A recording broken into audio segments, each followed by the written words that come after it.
Assalomu alaykum. Dunyoning har qaysi joylarida yashayotgan muhtaram vatandoshlar, hammanglarga Allohning salomi.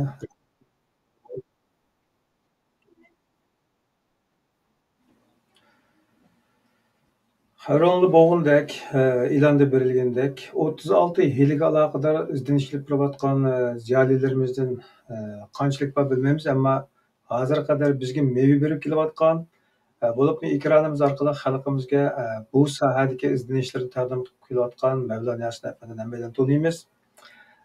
Türlük özününki qiziqishi, xalqning ehtiyoji bo'lgan sohalarga asosan keng doiralik nazar selayotidu.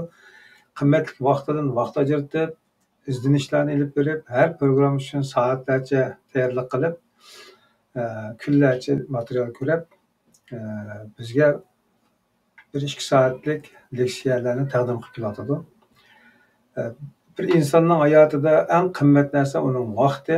Aş vaqtini chiqarib turib, bizga ahamiyat, qimmat berayotganligi uchun Mavlon Yasin afandiga albatta har qatim rahmat aytib kelyapmiz. Sizlarning bu fursatni g'animat bilib, do'st birodarlaringizga programmalarni taqdim qilib qo'yishinglarni, o'zinglar bilan manfaatlanib qolmay, boshqalarni manfaatlantirishga yordam qilib qo'yishinglarni umid qilamiz, qarindoshlar.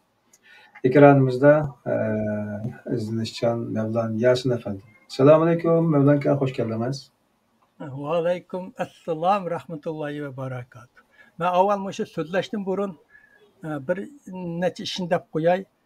Birinci, ben bu gülünün fırkıga şunda sezgür, bunun görüp aşında baktım. Onu az degende bu üyümesinin aldı keyinde hodun bir 60 neçbat etir gülünü çıkan çiğçilip o pırak çıkıp burulurum, tutup şunaşka cayvaklarda bunun tutup gelip üldürüm, avazlarım sen haran korun bop kaldı, keçirim sorayım. İkinci, Otur Asiyadaki bir qerinçi bana telefon kılıp heli çoğun bir ziyali. Siz bu 36 yildeki misallarını qaysi kitaptan aldınız deydi. Ben kitaptan almayım.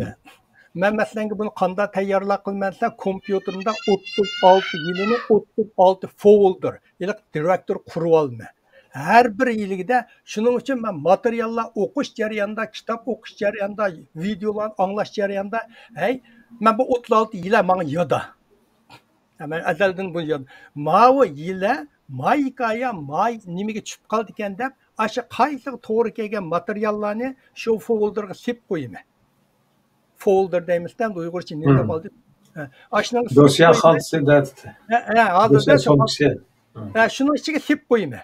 Şunu sip koyup ben de qaysı folder bunda qarsam material xeyli to'liq bo'lib qolsa, mana to'liq o'qibdi, mana bir 10 misol o'qibdi degandeken, endi o'tirib shuni yozdim. Shuning uchun mening bu 36 yil to'g'riliq so'zlaganlarim ritmlik emas. Qaysi hozir masalan bugun so'zlamoqchi bo'lganimiz 36 yili 6 bob, 4-bobdagi 1-yili, ya'ni 19-yili 36. Shuni so'zlayman tayyorligimiz qilib turibdi. Ya mushu masalalarni deb qo'yay, gohdan mushundaq. Uningdan keyin mushlarni men faqat 36 yil desam, mushning bilan to'xtab qolmayapman. Chunki bu 36 yilini tushunish uchun siz Xitoy madaniyatini, tarixini tushunishingiz to'g'ri keladi. Buni tushunmay 36 yilni tushunmaysiz. Shuning uchun men har bir leksiyada shu 36 yilning kelib chiqish jarayoni, buning ichidagi buningga chetishli Xitoy madaniyati, tarixlarini qisqa so'zlab o'tib ketib boraman. Bu hammanglarni tushunishiga foydasi bo'lsin dedim. Chunki u nurg'un narsa bu 2000 yil burungi Xitoylarning klassik böyle Guhanyu deb qo'ydi, shu yiziqida yozgan bu nurg'uninglar tushunmaysizlar Uyg'urlar. Shunga men aşı tillarni shu har bir so'zlaganda ashning ketib shu to'g'riliq bir Xitoy madaniyatini tushunmay ketmaydi. Xitoy madaniyatini tushunmak intayin oson ham tez. Shundacha shunga men nurg'un so'zlaganda tarixiy bir ishlarni ashning qistirib o'tib ketib boraman shunga. Ammo ben 36 yilinkini so'zlaverayli, bugun so'zlamoqchi bo'lganimiz shu 4-bobdagi 14-bobning 1-yilisi, ya'ni 36 yiliga nisbatan 19-yilini so'zlaymiz. Qozonning qaynashini to'xtatish uchun o'choqning o'tini tart degan. Onu gayaqdan men nim qilib qozonning qaynashini to'xtataman desam, o'choqning o'tini tart deb olaman. Ikkisi o'xshash bir menda. Masalanga birinchi ava kirish so'zim bo'lib qolsin, o'sha rasm birinchi misha tursin. Ma sol tarafimda qizil chumda qilib qo'yganim Sunzi Bingfa, Sunzi urush san'ati. Buni urush Uyg'urchada Uyg'ur strategiyasi, Uyg'ur taktikasi deb olibdi. Men urush san'ati deb oldim. Inglizchada Art of War, urush san'ati deb olgan.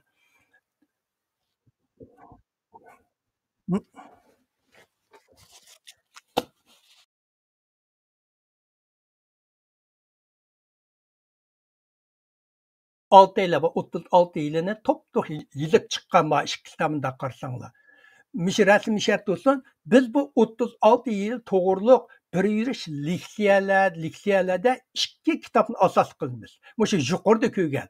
Birisi Sunzi harbiy qoidasi. Shu davrda uni Qumush yozgan, Qumushning tubida yozilgan vaqt xat chiqmagan vaqti. Yana birisi 36 yili.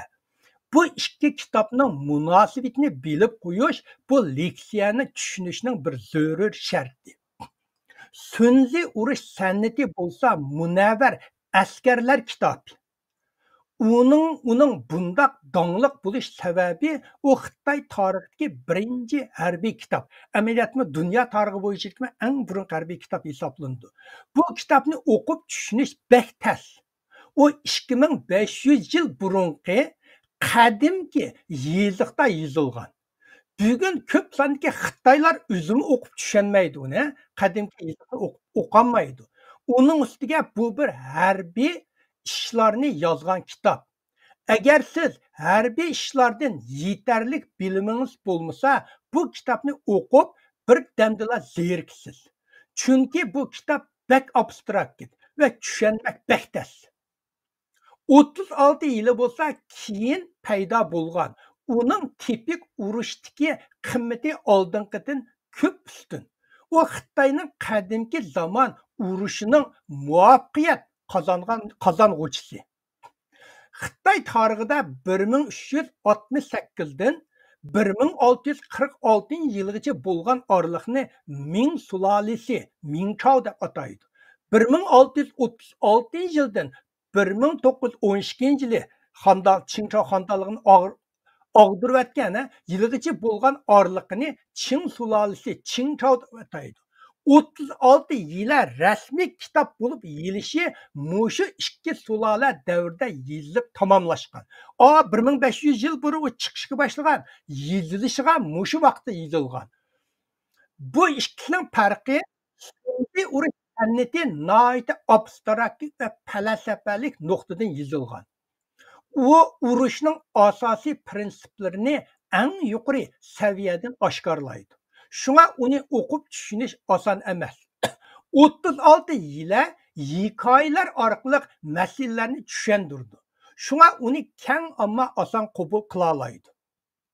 Sunzi urush san'ati nihoyat keng doirani qoplaydi. O'z ichiga oldi, nihoyat keng doirani qoplaydi. Masalan, havo rayi, siyosiy sharoat, vaqt, fursat, jug'rofiya sharoiti, xalqlarning ahvoli, askarlarning yurish surati va turg'uzish sharoiti, birga turish sharoiti, shaharga hujum qilish, shaharni qo'g'dash qatorliq hamma jihatni qoplagan. Sunzi urush san'atida konkret tadbir oz. To'liroq generallarning qanday qilib jangga rahbarlik qilish haqida, dushmanning kuchli taraflaridan o'zini opqichib, ojiz nuqsaga zarba berish, qiyinchilik ahvolda aktivlikni qo'lga keltirish, o't va o'qyani, qadimgi savanda so'qish azı o't va o'qya bilan bo'ldi. O't va o'qyani qanday vaqtda ishlatish qatorliq yuqori qatlamda masalani analiz qiladi. U Xitoy tarixidagi harbiy strategiyachilar, siyosiy va mutafakkurlarga intayin cho'ng ta'sir ko'rsatgan. 36 yilining hammasi konkret tadbir ustida to'xtaydi. Urushda har xil sharoit o'zgarib turadi. Uni mo'ljallash qiyin. Generallarga har xil hiylalarni ishlatib g'alaba qozonishni o'rgatadi. Har bir hilani nurg'un hikoyalar bilan tushundiradi. Buni odatdagi xalqmi tushuna oladi. Uningda siyosat, harbiy ishlar, diplomatiya, savdo, korxon boshqarish, kishilik munosabat, shaxsiy turmush qatorliq taraflarda zo'r nuqtaliq, zo'r utuqliqqa erishgan misollar nihoyat ko'p. Sunzi urush san'ati bilan 36 yilani oltin hamrolar deb ataydi. Xitoyda askarni so'ngidek ishlat, taktikada 36 yilani esingdan chiqarma deydi. Yung Bing Ru Sunzi Selue 36 degan ta'lim bor. Buning ma'nosi cho'ng urush tadbirlarini va o'rinlashtirishni Sunzi urush san'ati ko'rsatganda tahlil qil va ijro qil. Konkret urush janglarida 36 yilini qo'llansang, bu urush janglarini texmi yaxshi yo'lga qo'ya olaysan. Shuning uchun men bu so'zlamoqchi bo'lgan 36 haqidagi leksiyalarda bu ikki kitobni bir-birsiga hamdam qilib ishlataman. Birdam so'ngminfa, birdam andayman. Har bir leksiyaning mustaqilligini saqlab qilish uchun ba'zi mazmunlarni 36 yilining o'xshamagan leksiyalarida takrorlab manaman. Bu xil yezish yangi zamonchiga objective writing deydi, bir xil usul. Burun kitoblarda yezib bir yer chiqib falonchi mazmunni tushunsangiz, kitobning falonchi yeriga, falonchi bepiga berib o'qib bunday imzo berib qo'yadi. Hozir uni qilmaydigan bo'lib ketdi nurg'un texnikalarda. Ashani bir kitobda o'simi 5 qitim bo'lsa, ilk nasl 5 qitim takrorlaydi. Chunki hozir xalqlar uchur davrida hech kimning yiliqiga berib izlaydigan vaqti yo'q. Şu Amerika'da mesela bu texnikal kitaplarda, yumuşak detal kitaplar, nurgun yerlerde bir paragraf, bir 10-15 kurluk bir nimeler olsa, palançak birin demeydi, bir kitapta 5 kıtım tekrar olsa, 5 kıtım eşek işiltiğen buldu. Çünkü haklar hiç kim kayıt bir okumaydı, hazır hakların onda vakti bulmaya kaldı. Çünkü için bunu objective writing deydi, bunu yakınmışı 20-30 yıl çıkan bir yeni texnika ya tarihlardaki kitaplarda ilinayotgan bir xil usul. Kirish so'zim ishagi bo'lsa, meniki 36 bo'lgan.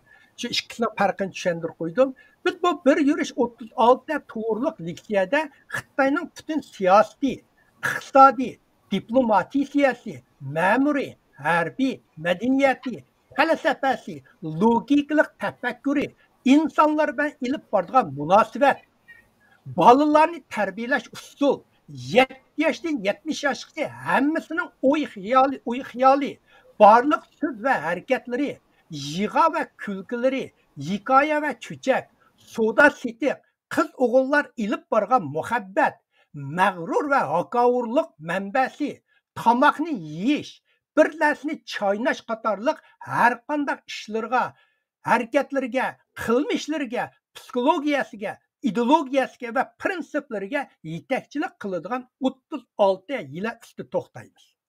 Bu 36 yilini ilvatsangiz Xitoyda hech nima yo'q. Chunki hamma nimasi har kuni, har bir qadami bo'lamish 36 yili bilan yashaydi.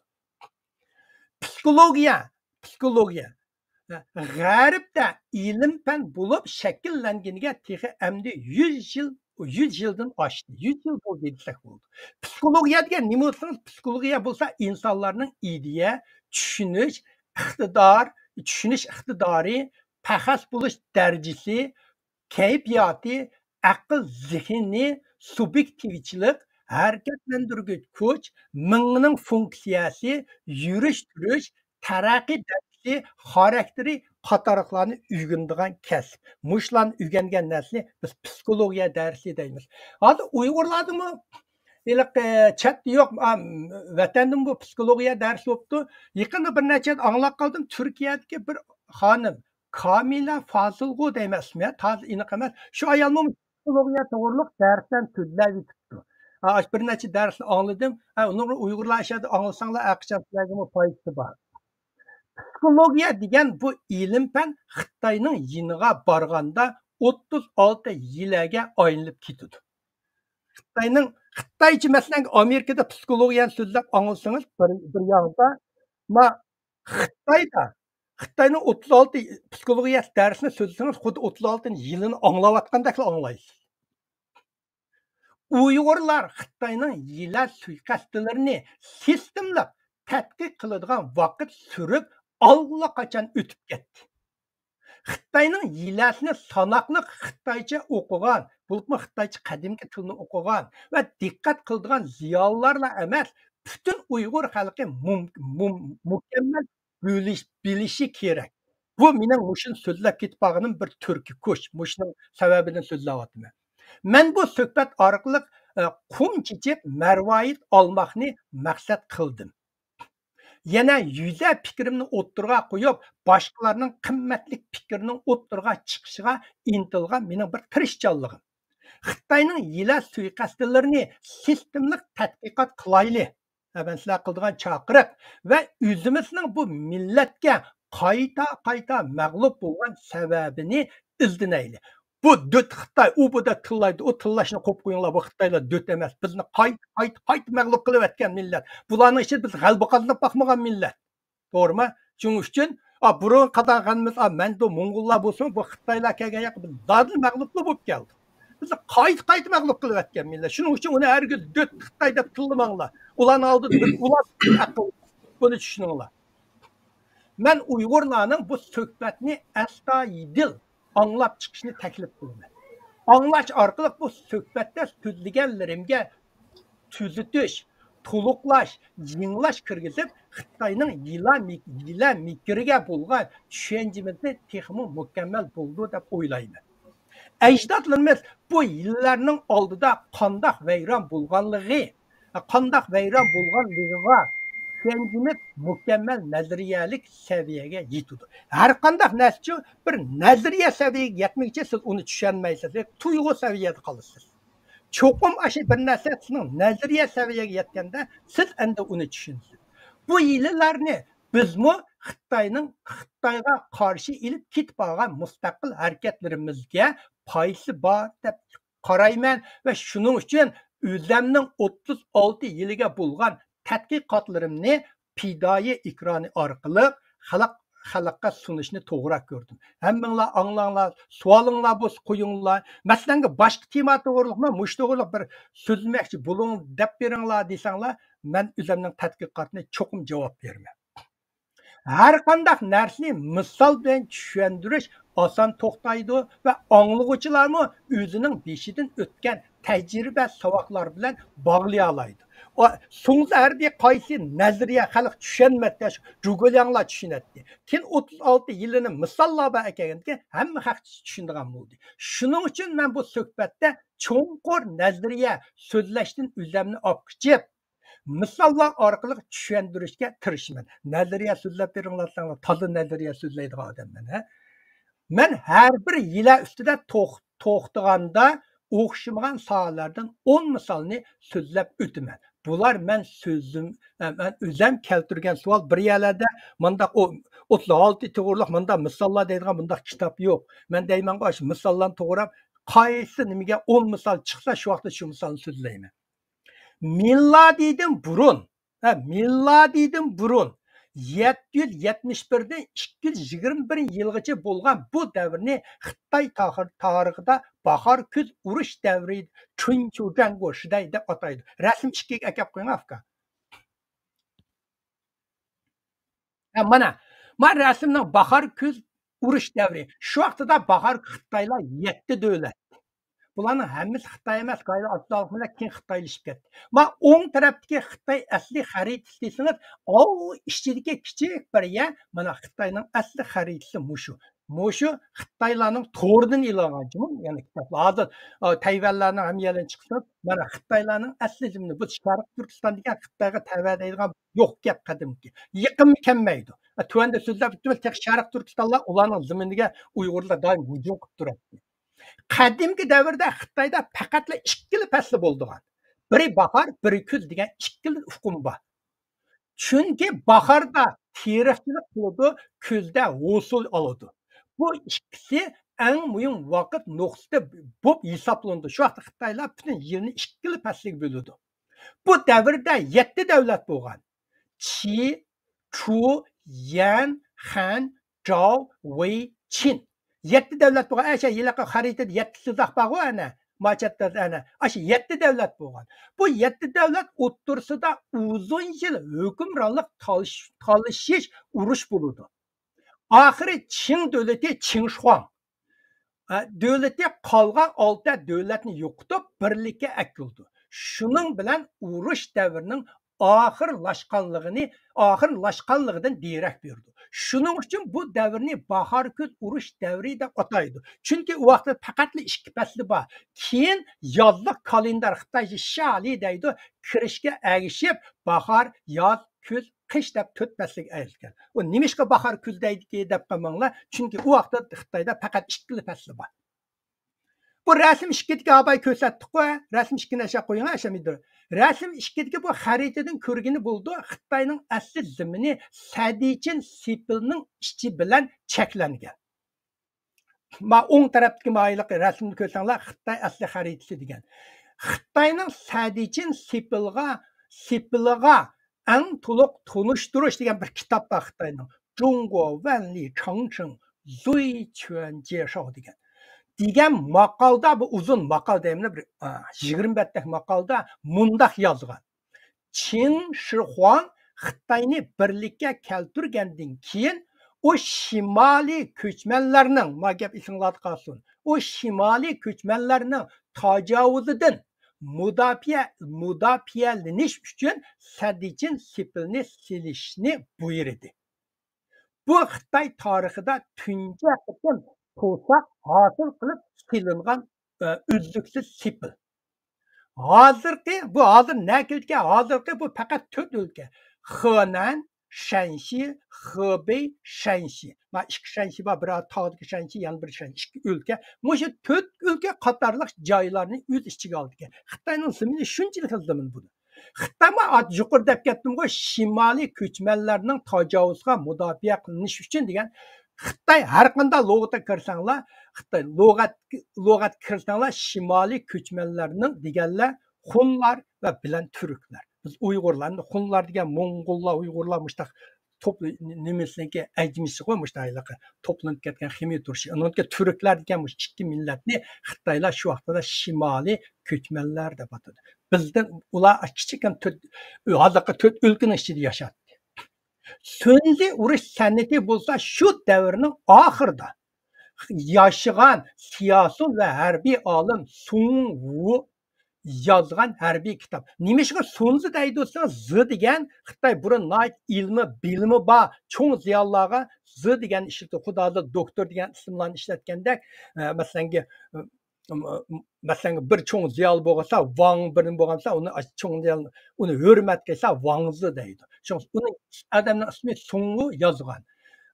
Kitap Sunzi Bingfa bo'lsa Xitoy tarixida mavjud bo'lgan eng burungi harbiy kitob. Harbiy tarixchilar, dunyo bo'yicha harbiy tarixchilar buni dunyodagi eng qadimgi harbiy asarlarning biri deb baholaydi. Bu kitob jami 13 bob, 6000 xat bilan tamomlashgan.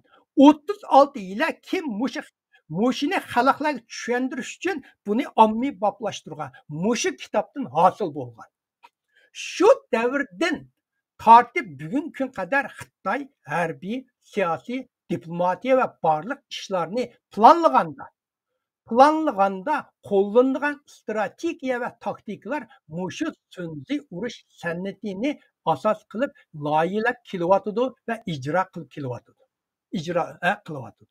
Uyg'urlar sun'iy urush san'atini va 36 yilini o'rganish orqali Xitoyga bo'lgan tushunchasi cho'nqurlashidi, to'liqlanadi va Xitoyga to'xtamay mag'lub bo'lib kelayotgan sababini bir oydinlashtirib oladi. Men sun'iy urush san'ati bilan 36 yilining o'xshashligini va farqini kirish so'zida qisqa so'zlab o'tgan. Endi masalan urush qilmay g'alaba qilma bu prinsip bo'lsa sun'iy urush san'atining mig'zi yoki yadrosi deb hisoblanadi. Sun'iy urush san'atida mundaq yozilgan rasm 3ga gap qo'ying.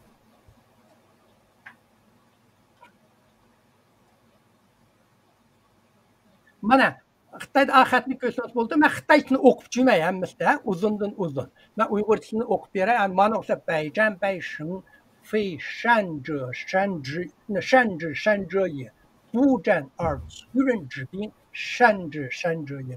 qadimki tillar shunday edi. Buni Uyg'urchasi hamma Ayaq mən üzən məsul buluş üçün bu tərcüməmə alayda Mövlana Yasin tərcüməsində yetib qoyma hamısı aldığa. Bu tərcümə mən üzən məsul.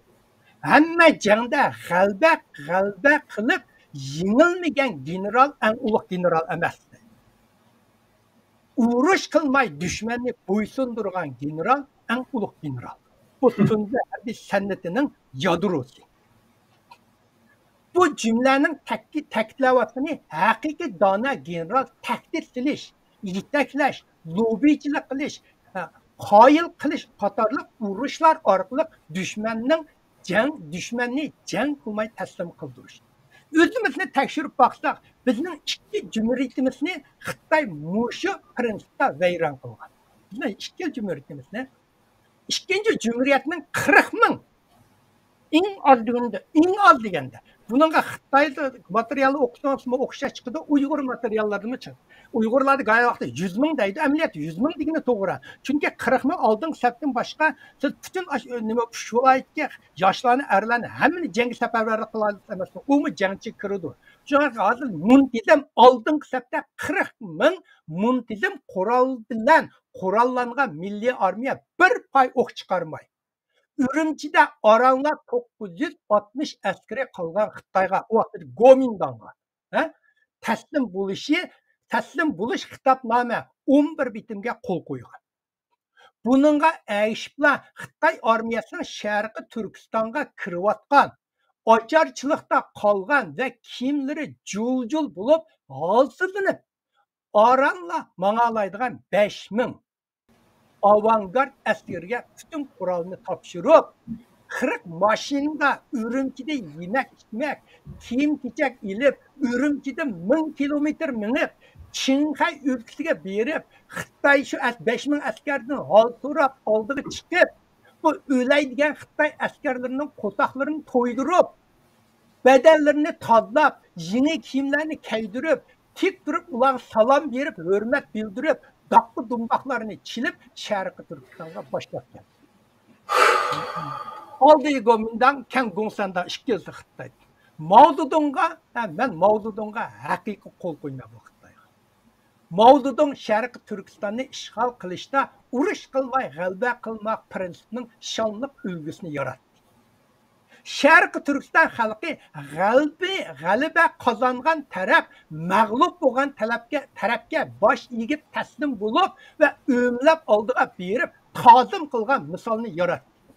Biz ulug' bizning avlodlarimiz ulug' deb so'zlamanglar. Bizning avlodimiz ulug' emas. Sizlar bizning otimiz va buvimizni hisoblasak, bular bir yurish nodonlar, dutlar, lahvolar. Gayet açınca lamzendiler de versiniz bu deylik turpancı tilli versiniz. Şundak adamlar biz şularning evladı. Hazır chetdan qarab ko'saklar buludu. Biz yaşayotgan hozir oti bulmasini ko'zda tutsak, biz ulug' Uyg'urlarning evladı emas. Biz mushundak dut, kalva, nachar eski Uyg'urlarning evladı. Urush qilmay g'alaba qilmoq eng munavvar, eng mukammal usul bo'lishning sababi bu ikki nuqtani o'z ichiga oladi. Birinchi, urush qilish orqali g'alaba qozonganda o'z tarafdimi odam, iqtisod va siyosiy jihatdan nurg'un chiqim bo'ladi.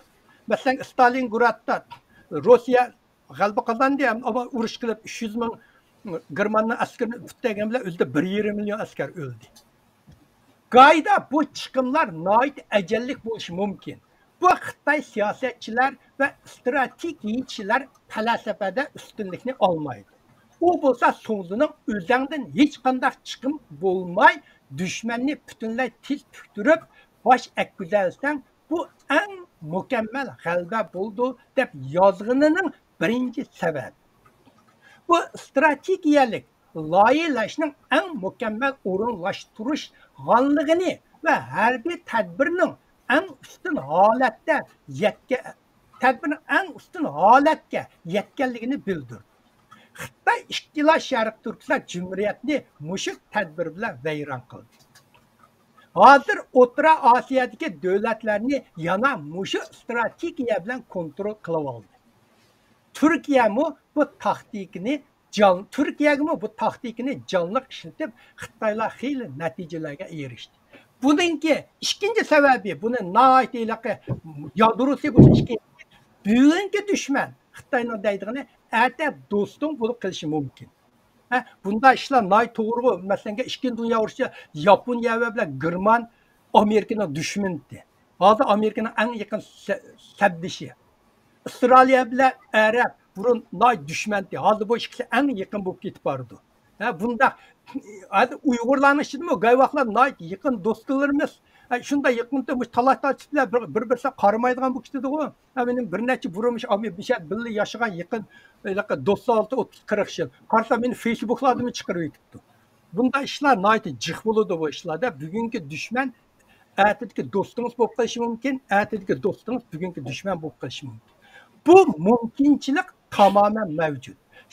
Shuning uchun qurolli kuch orqali qarshi tarafga qattiq zarba bersa, keyin birliksa qurishga qulaysiz bo'ladi. Men birini diqqat diqqat. Bu yerda davatgan qurolli kuch orqali qarshi tarafga qattiq zarba bermaslik deganlik, qarshi taraf ojizlab taslim bo'lishdan boshqa chiqish yo'li qolmaganda uningga tinchlik va samimiy taslim bo'lish yo'lini berganlikni ko'rsatdi. Bu ikkinchi Sharq Turkiston Cumhuriyatining rahbarlaridek harbiy, aholi, jo'g'rofiya, xalqaro vaziyat va tarixiy fursat qatorliq umumyuzlik mutlaq ustunlikda turganda ojizlab ketgan dushmanga tinchlik bilan taslim bo'lishni ko'rsatmaydi. Bizning ma'nim qilsam. Yig'ib itsa qurolli kuch bilan emas, taktika bilan g'alaba qozonish, yana kuch kuch ishlatish orqali emas, aql ishlatish orqali g'alaba qozonish. Necha ming yil yoki Xitoy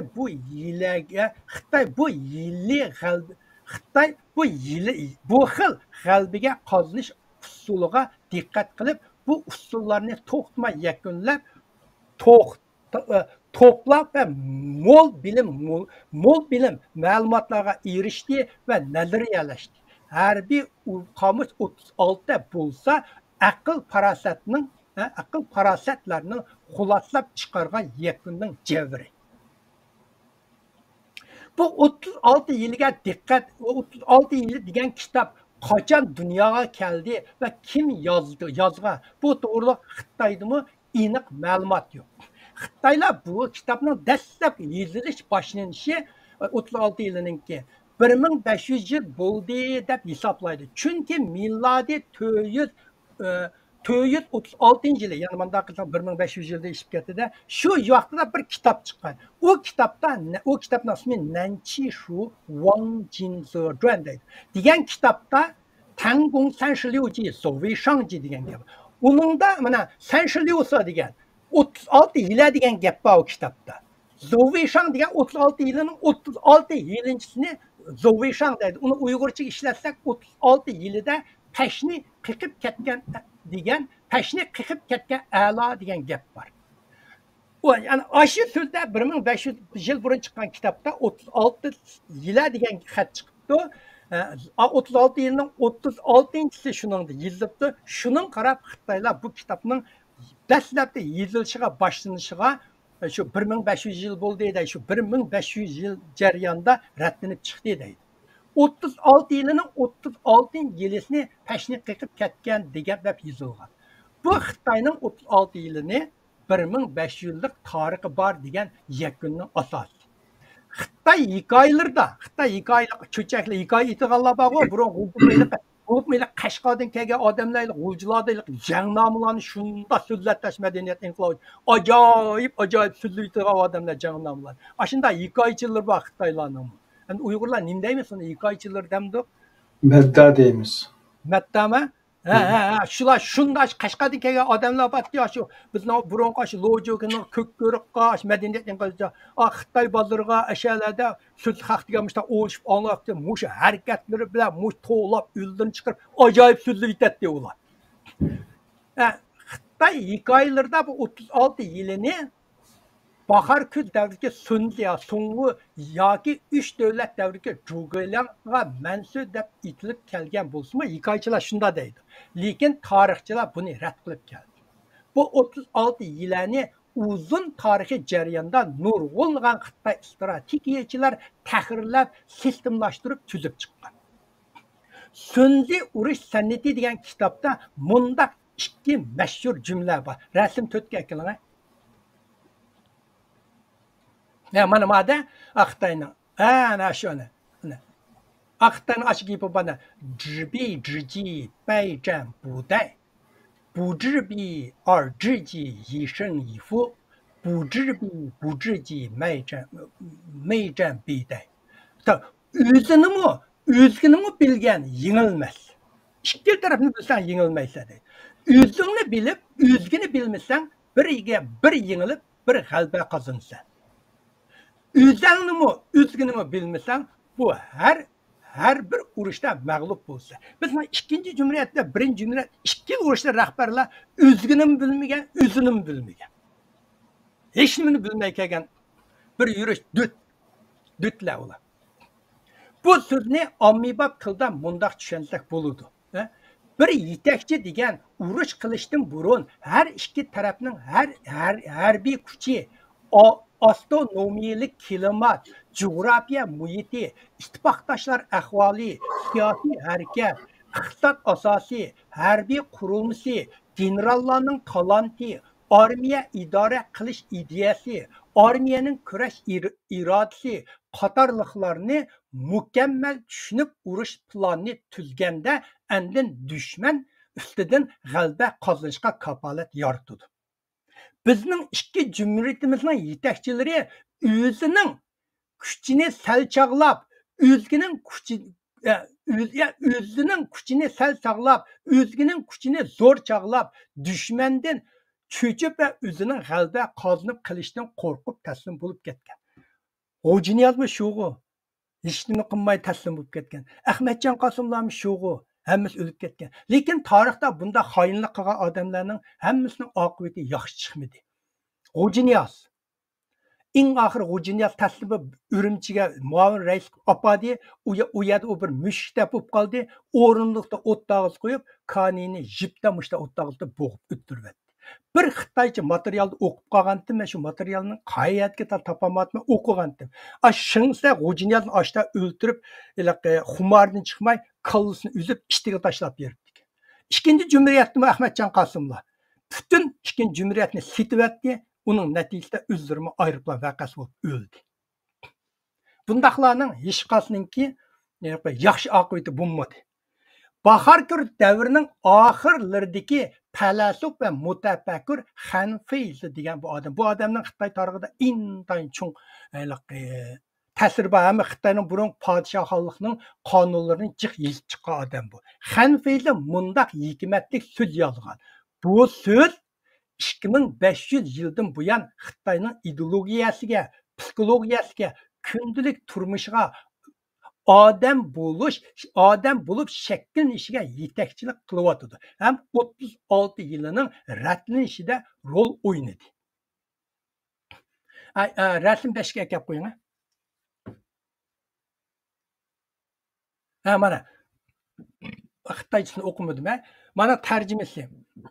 Fanli, Junzi, Buyan, Zhongshinda bilan o'qib kelmadim. Men sizlar o'qib olinglar. Tarjimasi kishilik fazilati oliy janob, axloq fazilati ham yaxshi isil zotlarni, ashundoq isil odamlarni hiylagarlik, aldamchilik taktikasi yoki apchil vosita orqali joylash kerak. Bunda odamlarni eng bishtar millatni ashta odamlarni joylab etish kerak deydi. Urush qilganda hiyla mikr, hiyla nayrang va har qanday aldamchilik bilan dushmanni yengib g'alaba qozonish kerak. Ammo oldigan tartibga diqqat qilinglar. Bular oliy janob eng isil odamlarni oldida ma'ni qiling deydi.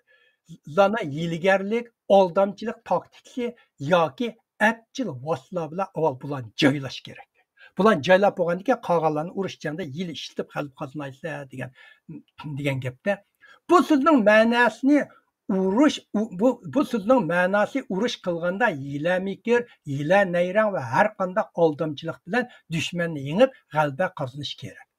Odamlar bilan munosabat qilganda ustunlik bilan hiyla mikr ishlatib aldash kerak. Ikki jumriyatning mag'lub bo'lishiga qarab baqsaq, bizning yetakchilarimiz Xitoyning hiyla mikrlarini samimiylik bilan qabul qilib, o'zining xalqini hiyla mikr bilan aldabdi ekan. Bu hilani hozir Uyg'urlarning ichidagi ba'zi cho'ng tashkilotlarmi davomli qo'llanyapti. Tuanda bu to'g'riliq tafsiliy so'zlaymiz. Biz Uyg'urlar Xitoydan o'rganadigan narsa bakla ko'p ekan, bakla ko'p ekan.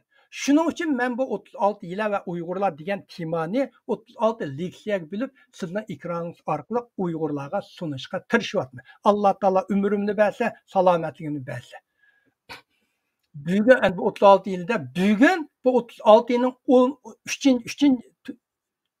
4-chi bobning 1-yilisi, bunda 36 yilning 19-yilisi ustida to'xtaymiz. Yana qozonning qaynishini to'xtataman desang, o'choqning o'tini ol, rasm 6 ekran. Mana men 4 chasmında qata qilib qo'ydim. 19-yili Fudi Choushin, mana buni meyat mazmunni menda qisqa tushundirgan. Endi bu kitobda bu Xitoylarningki va qadimki kitobni o'qisangiz, bu qisqa birdam o'qib bo'lsiz. 36 yilning hozirgi zamonaviy kitobini o'qisangiz, yo'qollar. Men ma'ni to'liq ishiltiman. Bir o Xitoydan Bingfa Sanshiliuji 36 yili degan. Mesela Xitoycha misollarni olganda mushuni olma. Xitoyning misol asosi butunlay qadimki davrdan chiqadi. Mushuni o'qisanglar, Night Omnibus tilda yozilgan kitob, yana birisi bor, yo'q kitob, uningda biroz qadimki tilda yozilgan. Mush kitobni o'qisanglar bo'ladi. Buni Omnibus tilda yozsa, ancha-muncha boshlang'ich Xitoycha boshlang'ich saviyada bor Uyg'urlarni tushuna oladi buni o'qisanglar. Bu Xitoy bugun kunda Sharq Turkistonda mush 19-yilda mushu qozonning qaynishini to'xtataman desam, o'choqning o'tini tort degan bu bugun Xitoy bugungi kunda Sharq Turkistonda tangla qo'llanayotgan 3 yillarning birisi. Bu yil qozon qaynayotgan suvni to'xtatish usulidan yakunlab chiqqan. Rasm 7 ga ekran. Mana ana tepesiki Xitoycha Mavlanyas tarjimasi buni tushuntirib qo'ydim. Mana suvning qaynishiga bu ikki shart bo'lishi kerak. Birinchi, qozonning temperaturi qaynash nuqtasiga yetishi kerak. Misol, suvning qaynishi uchun temperatur 100 ga yetishi kerak. Ikkinchi, qozon issiqlik miqdorini davomli qabul qilib turishi kerak. Yana suvning to'xtamay qaynishi uchun biz to'xtamay o'tan qalab turishimiz kerak. Qaynayotgan suvni ikki xil usul bilan to'xtatgani bo'ladi. Birinchisi bo'lsa, qaynayotgan suvning ustiga sovuq suv quyish. Lekin bu odat biz suvni kayniga yondirib atsa, go'ri sovuq suv quyib qo'ymiz-ku. Lekin bu xil usulning kamchiligi o't davomli quyaversa, yangi quygan sovuq suvmi billa qaynab, texmo cho'ng qaynoq suvga aylanadi. İkinci xil usul bo'lsa, qozonning ostidagi o'tini ilib etish. Xitoyning logiyashunoslarining bayqishda suv o't bilan qaynaydi. O't o'tanning kuyishi bilan issiqlik tarqitadi. O'choqning o'tini tortib etsa, suvni qaynatayotgan manbasidan ayirib etadi. O'tanning davomli kuyib issiq ta'minlashidan ayrilgan suv davomli issiqlik qabul qilolmay qaynashdan to'xtab asta muzlab qoladi. Xitoyning logiyashunoslarining nazarida dunyodagi nurg'un ishlarning boshlanishi va taraqqiy qilishi suvning suvib qilishi va qaynishiga o'xshab ketadi. Qarma-qarshi qushlar bir-biri bilan ilishganda uddul hujum qilsa, xuddi sovuq suv bilan qaynoq suvni suyutishga intilgandek emgak zoya ketishi mumkin. bu usul bilan masalani tubdan hal qilgani bo'lmaydi. Hatto texmo cho'ng baloga sababchi bo'lib qilishi mumkin. Masalani tubdan hal qilish uchun xuddi qaynayotgan qozonning ostidan o'tonni tortib etib, qozonni issiqlik manbasini uzib tashlaganga o'xshash qarshi tarafga hayot berayotgan manbasini yo'qotsa, masalani tubdan hal qilib bo'ldi. Bu daqman masalan hozir shu Sharq Turkistonga berib kelayotganlar shunda jiq bo'lib ketdi-ku, bizning Los Anjelesda shunda jiq. Amerikaning yoshlar bilan nurg'unlar bilan so'zlashdim. Hozir Xitoylarning qo'ynida irqiy qirg'inchilik degan Uyg'urlarning ovozini ostidagi o'tanni elib etishning ustida oddiy bo'libdi. Ular kelganlarga vatanparvar bo'l demaydi ekan. U yerlarga bir bunda Xitoy til unda ular deydi ekan, sen bizga kelgan, u yer qaytgandan keyin qanday berib kelding deb bo'lsa, voy badu tizim tutib qo'ydik, undan keyin aylanib keldik, hech kimning kari bo'lmadi, yenib keldik deb ashuni deysan bo'ldi deydi. Shu bizning sirtdagi Xitoyga qirg'inchilik qilyapti degan o'tinimiz. Shu orqali mishadigilarning nurg'un kelganlar qanday qilsa, voy yaxshi berib keldik, chiqib borgan kuni tizimlatdik. Undan keyin hamma yerga o'zimiz borgan tuqqanlarni ko'rishdik, gaylar ko'rishamedik deydi, yenib keldik deydi.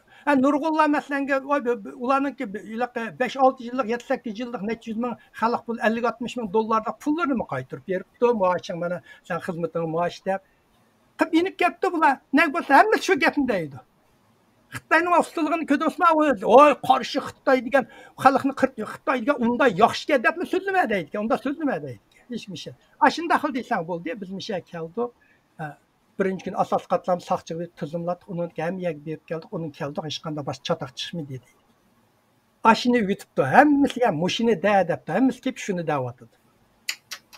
Ustilikni ko'rdingizmi? Bizningki Xitoy Uyg'urlar bilsin bo'ldi, u deganda oddiy haqiqatan bu gap mishal chiqqandan keyin Amerikalar yaxshi o'tibdi, nim qo'yibdi, tinch kelibdi degandan keyin Amerika dunyodagi siyosatchilarning Xitoy bilan ko'z qarishining Uyg'urlarning ashla qilayotgan davosini orqasiga o'tanni elib yutib bordi. Ustiligini ko'rdingizmi? Xitoylar yana bir usulni qo'llagango burun. Mushta qarsangiz 100% bizning dinimizga tushdi. Bizning dinimizda hech narsa nazar beradigan gap yo'q. Bir adam ölüp ketdi. Yo'qsilga unda degan 100 tushida bizning nurg'un imomlarmi burun nazar berma bo'ldi. Ash berilgan pulni yo'qsillarga ber deydi. Shuni degan Xitoy u yerda masalan Sharq Turkistonda voy nazar berib nima qilsa nazar berilgan pulni yo'qsillarga beringlar deydi. Shu bilan nazar yo'qaydi. O nazar degan Uyg'urlar butun diniy e'tiqodlar yig'ildigan to'plam cemiyet arlaşması intayin Uygur medeniyetinde Uygur'un birliğini ekilişte bir iddiayı uçuruşturuşta intayin çoğun rol oynaydı. Bir yer müzik yok, usul yok. Bütün Uygurlar kol ilişip görüşürdü. Hazır iki kol bile kol ilişip görürseniz onu sizin kolga aldıkken bu hazır. Sen Esselamu Aleyküm davetler deyken çoğun bir kol bile konuş alsız ki mında kılsız ki. İki kol bile kol ilişip görüşkün koymaydı ki.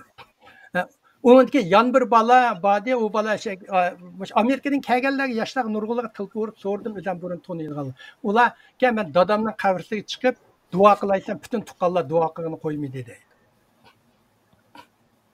Xitoylar dinida o'ldirdi. Mana bu so'zlamoqchi bo'lgan yila, bu so'zlamoqchi bo'lgan yana qozonning qaynishini to'xtataman desang, o'choqning o'tini tart. Dastlabda yozilgan, tunji yozilganda mandaq yozilgan. Sizlar bu misollar meni so'rab yiqinglar, sizlar mishayotgan Uyg'urlar da'vat nima? Yo'q, vatan berib kelganlar qandoq keldinglar? Hammasi ashi gapni deydi. Voy bu Xitoylar bilan aralashmadik, ya bomdiq o'tkinlar kurashda saq salomat yenib keldik deydi. Mushi gapning o'zi Uyg'urning o't nimasiga urayotgan pichoqda, karamat shamshar pichoqda bu. Men rasm 8 ga qilaman.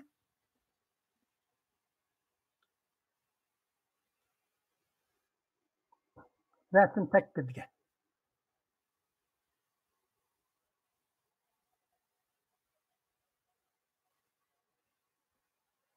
Mana. Rasmda so'nggi mana 不敌其力，二效其实，对下前上指向。Bu tarjimasi düşmaningga udduldan zarba berish mumkin bo'lmaganda uning kuchini hosil qilayotgan va kuchiga oksigen berayotgan manbasini yo'qotish kerak. har qanday narsani mavjud va taraqqiy qiladigan manbasini ayirib etsa, u narsaning mavjudligi yo'qaydi. Albatta taraqqiy qilolmaydi. Hozir abay men degan Xitoylar mushuni deysanglar bo'ldi deb ham Uyg'urlar deyotgan naq mushida Uyg'urlar bevosita hujum shar qilolmagandiki, orqali hujum qilyapti. Uyg'urlar bordiq, tinish keldik, mushi gapni deysanglar bo'ldi deydi. Keyin bu jumla necha 100 yil jarayonida tovlanib, amaliyot 1000 yil tovlanib, qozonning qaynashini to'xtatish uchun o'choqning o'tini tart degan turoqqa aylandi. Turoqliq iboraga aylangan. Bu yillarning demoqchi bo'layotgani dushmanning ustidan bevosita g'alaba qozonish umidlik bo'lmaganda dushmanning jinini oladigan ojiz nuqtasini tarmar qilish kerak. Hozir butun dunyodagi tashkilotlar zot vayron bo'lib bordi. Bamanglar, chunki ular kelib oddiy gapni deb Uyg'urlarning irodasini vayron qilyotdi. Uningki chet elliklarning Xitoy bo'lgan kaskinligini ojizlashtiryotdi. Bu asosiy ikki mazmunni ichiga oladi. Birinchi, dushmanning zapas buyum ve ta'minlash yetkizib berish manbasini uzib tashlash. Manbasidan ayrilgan dushman har qancha kuchli bo'lsa, uzunga qolmay jangovarlikdan ayrildi. Ikkinchi dunyo urushi shuga Gitlerni masalan Sovet armiyasi Gitlerning shundaqla Stalingrad qurshab olgandan ular manbasidan ayrilib olgandan keyin u Xitoylar Gitlerning eng kuchli armiyasi 300 ming askar taslim bo'lishga majbur bo'ldi.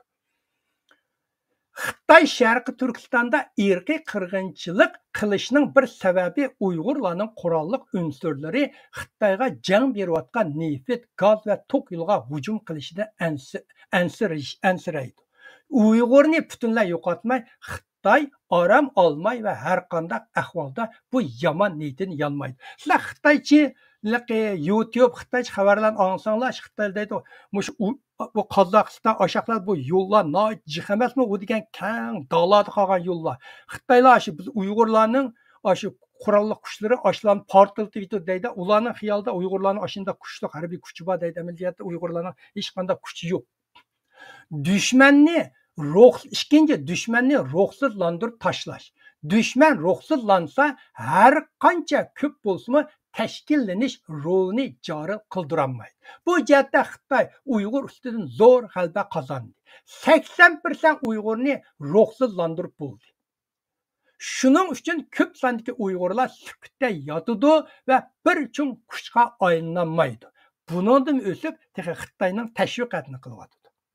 Irqiy qirg'inchilikda o'lgan necha million Uyg'urning badiliga 17 dan maosh ilib Uyg'urning beshiga kelgan ofatni o'ziga kelgan omad qilib davo sipiga kirib olganlarmi maoshimdan ayrilib qolsam qanday qilaman deganni o'ylagan zaman mustaqil degan irodasini vayron qilib o'z taqdirini o'zi belgilash degan bayroqni ko'tarib Xitoydan ayrilmaydiganligini bayon qiladi. Uyg'ur tarixi bo'lsa millionga Uyg'urning to'kilgan qini va kesilgan beshi ba'zi Uyg'urlarning omatiga aylangan tarix. Bu xil Xitoyning yiltizdan bu yila Xitoyning yiltizdan qo'mirib tashlamoq Jansao Chugan degan tamsilisi bilan o'xshash mazmunda ishlatildi. Mana bu bo'lsa qozonning qaynishini to'xtatman desang, o'choqning o'tini tart yilaning ma'nosi. Xitoyning log'atlarida yiltizdan qo'mirib tashlamoq bilan o'xshash ma'noli so'zlar bek ko'p. Rasm 9ga akiling. Ya rasm 9ga. Bu o'tib ketdi.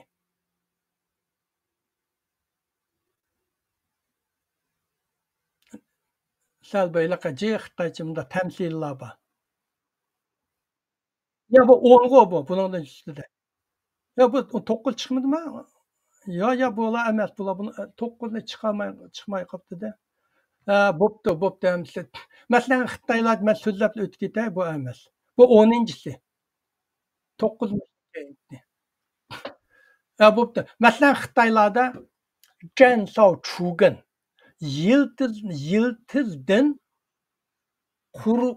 yiltizni qo'ymay yiltizdan qo'mirib tashlash.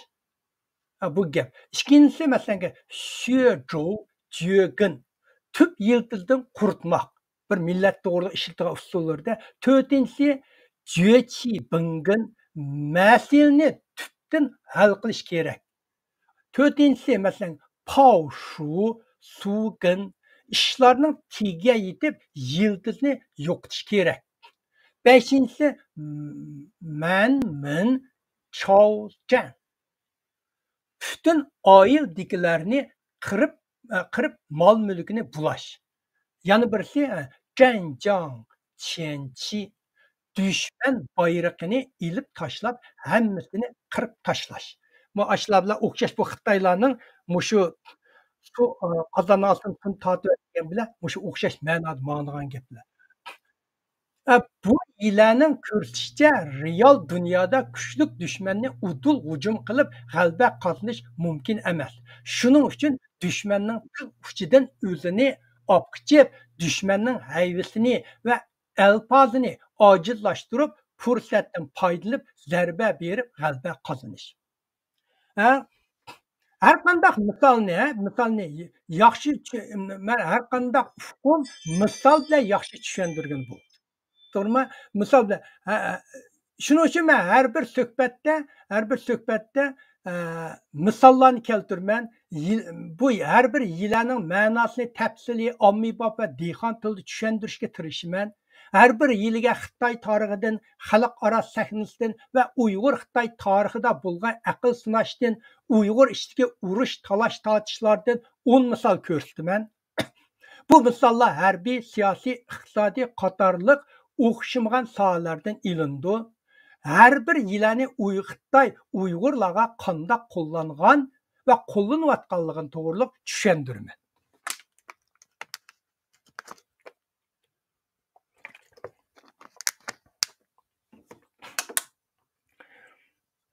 Rasm 10-ga kelib qo'ygan ha baqi.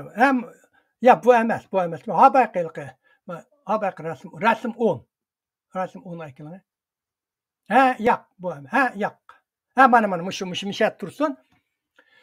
Endi men 10 misol ko'rsatishga boshlayman. Bu Xitoy ratlab chiqqan yillar bo'lgandiki, oldi bilan Xitoyning tarixidagi bir misol bilan boshlayman. Men barliq Xitoy tarixidagi misollarni mushu kitobdan olaman. Mushu abaylarga so'z qo'ydim-ku, Bingfa Sanshlu degan mushu kitobdan olaman. Xitoyning harbiy kitoblarini olsa, bu yiliga ko'rsatgan birinchi misol 3 davlat qissasi Sango Yan'yidagi Sao bilan Yuanshao ilib borgan Guandu urushi. Guandu degan bir yana ismi. Mana rasmga qarasanglar, Guandu urushi. Bu jang bo'lsa 3 davlat davridagi 3 chung jangning birisi bo'lib, mushu yilani ishlatib, oz kuchi bilan ko'p dushmanni vayron qilgan bir misol.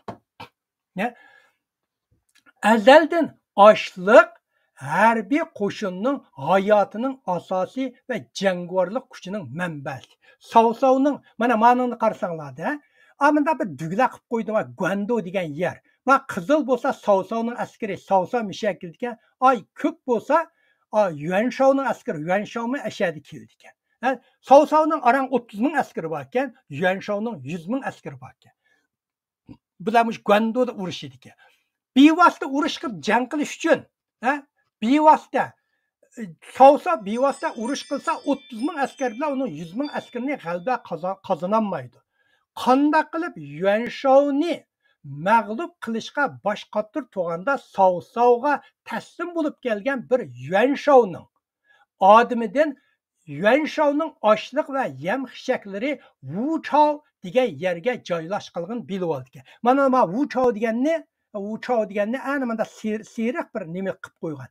Ashaga bu Yuanshao bütün ochliqlarini va manbalarining hammasini misha qo'ygan. Buni Sao o'ziga taslim bo'lib kelgan Yuanshaoning bir generalida uqib oldi. Yuanshaoning askarlari Sao shuning bilan 5000 askarni boshlab Yuanshaoning askarlaridek yosinib Wuchaoga kechida tuyg'usiz hujum qilish orqali Yuanshaoning ochliq va yam xishak ombirini kuydirib tashlaydi. bütün müşahidikini mesela köytürüp taşlaydı. Bunu taşlagan diken Yuanşao'nun askerlerinin yeydigan nesli kalmaydı iken, atlarının yem hişekleri mi kalmaydı iken, şunu bilen bu açlıkta kalan askerini sağ bıraklı veyran kıldı. Bunun arkalık Yuanşao harbiy qo'shinni hayat manbasini üzüp taşlap tamamen veyran kılıp taşlaydı. Bu yerdeki o'tin bo'lsa ochliq va yem-xeshak. Savsa bu o'tinni tortib etish orqali o'zidan necha hassa kuchli dushmanni vayron qilib g'alaba qozondi. Mana shu xaritani ko'rsanglar, ma ikkisi mayaqda yishao shindo degan bundoq bu ko'kti bor, ossamla ko'pni qittagan degan buni men Xitoy lug'atidan mush kitobdan olgan. Azroq rang berib qo'ydim o'zim. Ana 100 ming askarni mushtaq qilib 30 ming askar bilan qirib tashladi ekan. Mana bu o'tinni qozonning ichidan tortib yetib g'alaba qozonning bir misoli. Buning har qanday Xitoy harbiy kitobini olsanglar, buni birinchi bo'lib mush yilining misoli qilib ko'rsatdi. Ikkinchi rasm 11 ga kelib qo'ying. Ana Xurshevni bilmasizlar, Stalin degan Sovet ittifoqining raisi bo'ldi bir mazgil. Xurshevning bu yilani qo'llanib Richard Nixonning burungi Amerika prezidentining Amerikaning prezidenti bo'lishini 8 yil keyniga surib etishi. Xurshov 1959-yili Amerikadagi ziyoratini oyoqlashtirib, Sovet ittifoqining Washingtonda turishliq elchixonasida xo'shlashish ziyofatini o'tkazdi ekan. Nixon Amerikaning prezidenti, shu vaqtdagi prezidenti Eisenhowerga vakolatan ziyofatga qatnashdi ekan. Ziyofatda Nixon alayda Xurshevning oldiga kelib, butun muxbirlarning kuzatishda qizg'inlik bilan Xurshevga shundoq deydi ekan. Men ishonmanki, sizning Amerikaga qilgan ziyoratingiz nihoyatda muvaffaqiyatli va o'ngishli bo'ldi. Siz Amerikada nihoyatda muloyimlik va qizg'inlik kutib olishga va qarshi ilishga erishdingiz. Endi Nixonning farzida Xurshevni bundoq maqtab va tabriklagandan keyin Xurshevning endi o'ziga bo'lgan noroziligi va o'chmanligi yo'qolib, o'zaro bo'lgan jiddiy munosabati pasaydi deb o'ylaydi. U vaqtda bo'lmasa Nixon noyqayliqqa Sovet ittifoqi qarshi qattiq so'zlarni qildigan odamda u. Ashaga bir anda degandek ham ikkimizning munosabati yaxshi bo'ldi deb o'ylabdi. Lekin Nixonning kutmagan yerdan Xurshov bu gapni anglab, darg'azab kelib, ochiq bilan Nixonga shundoq deydi ekan. Agar mening ziyoratim muvaffaqiyatli va o'ngishli bo'lgan bo'lsa, u sening tirishchanligingdan emas. Men olgan dokladlarimga qaraganda, sen bu ziyoratimning mag'lub bo'lishini umid qilgan eding. Bu ajallik zarbini yegan Nixon paypidak bo'lib, yuzi qip-qizil qizarib ketadi ekan. Maydondagi muxbirlarimiz dong ketib turib qoldi ekan. Darrol buni boshbat xabari qilib hammaga tarqatib berdi. Nixon asta gumon qilib, Xurshevning o'ziga bunda urushga pozitsiyada bo'lishida cho'qim bir noycho'ng yili bor deb gumonlandi ekan. Nixon shundoq deb o'ylaydi ekan. Men buni Nixonningki kitobini o'qisanglar chiqadi. Nixonning aslimisida bor. Men Xurshevga hech qanday tishiga tegadigan ish qilmasam, Xurshov har qancha menga o'ch bo'lsa-mu, har qancha tarbiyasiz bo'lsa-mu, bir cho'ng davlatning boshlig'i va bir siyosatchi bo'lgan odam o'zining hissiyotini bilishni biladi va bilishi kerak.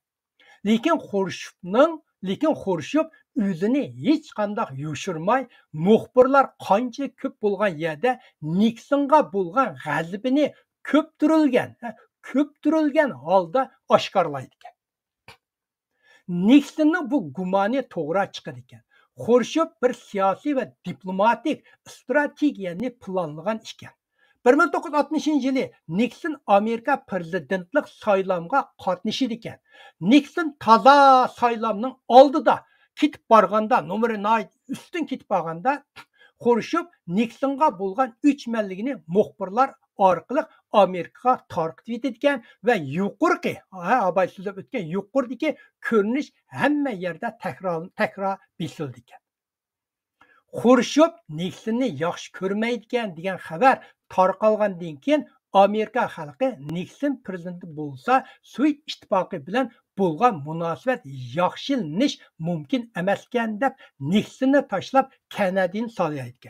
Chunki u vaqtda ikki davlat atom urushi bo'ldi degan so'z nihoyat ig'irlashib ketgan emasmi? Ikki atom atadi deb hamma xalqlarda bir tashvish botdi. Bir necha shuning bilan Kennedini soylayotgan, Xurshidni tashlab etgan xalq. Bir necha yildan keyin Xurshid Kennedini ko'rganda sana prezidentlikni men ilib berdim deydi. Men aşı Xurshidni xalqining nimasi deydi? Men ilib berdim sana prezidentlikni deydi ekan.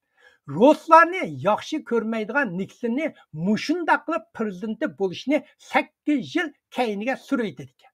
Bu yerga o'tin bo'lsa Amerika xalqining saylash bileti. Amerika xalqining Nixonga bo'lgan ishonchisiga gumon silish orqali Nixonning prezidentlik saylan faoliyatini qaynatayotgan o'tanni tortib ilib ekan. Xalqning saylimini tortib ekan. Shuningdek xalqning saylim prezidenti mushtachib ketib Kennedini chiqib ketdi. Nixonning prezidenti bo'lishni 8 yildan keyin 8 yil keyinga suraydi ekan. Ruslarni bu yüz töküşdən qalbi g'azab o'tiga to'shgan Nixon 8 yildan prezidenti bo'lganda Ruslarni tashlab Xitoy bilan diplomat munosabatni qurdi. Shu vaqtda Kissingerni qurdi-ku. Shuningdan tortib ta Trump davrigacha Amerika Xitoyga xushomat qilib keldi va Sharqiy Turkiston xalqi azob uqubat dengiziga texmi cho'nqurlab kirib ketdi. Nixon'da mana siyosatchilar degan o'yinni mandaq o'ynaganda. Ko'rdingizmi? Uchinchi misolda rasm yo'q. 1985-yildan burun bahası tuvan ve az gaz yeydigan Yapon mashinalari Amerika bozoriga büsüp kirib, Amerika mashina sanoatiga cho'nqur zarba berayotgan.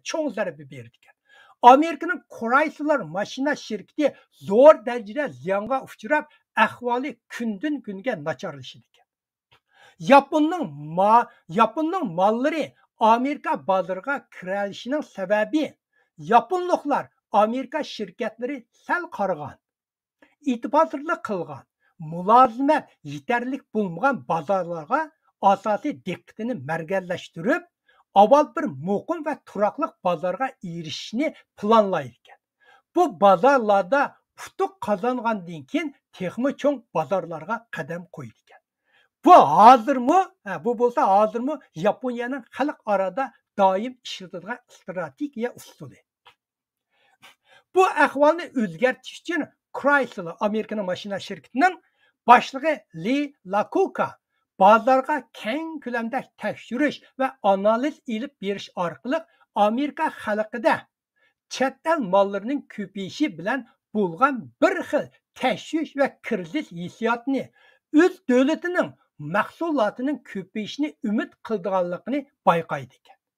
Shuning bilan bu Amerika xalqining vatanparvarlik hissiyotidan foydalanib yo'qitib qo'ygan bozorni tortib olish hujumini boshlaydi. 1985-yildan boshlab Chrysler shirkati Amerika garajlariga rahmat degan tashviqotni boshlab, Amerika mashinalarini olganlarga $500 mukofot berganligini bildirgan. O vaqtdagi $500 hozir $20,000 pulda. Mushundaq vatanparvarlik tashviqot qilish orqali nurg'un mashinalarni bu Amerika shirkati o'zining qarzlarini to'lab 3 milliardga yaqin foyda topdi. Yaponiyaning Amerikada vatanparvarlik tashviqot qilolmaydiganligini bayqagan Chrysler shirkati vatanparvarlik tashviqotini kuchaytirish orqali xaridorlarni o'ziga tortib akildi. Yapon shirkatlarini kuchaytirayotgan o'tin bo'lsa Amerikalik xaridorlar. Vatanparvarlik tashviqotini qilish orqali xaridorlarni o'ziga tortib akildi. Yapon shirkatining ostidagi o'tinni ma'lum darajada tortib ilib, o'zining bozordagi o'tinni saqlab qoladi, o'rinni saqlab qoldi va o'zining qozoniga vatanparvarlik o'tinni qilib so'yib qolgan qozonni boshqadan qaynatdi. 4-chi rasm 12 ga kelib qo'ying. Mana shunga.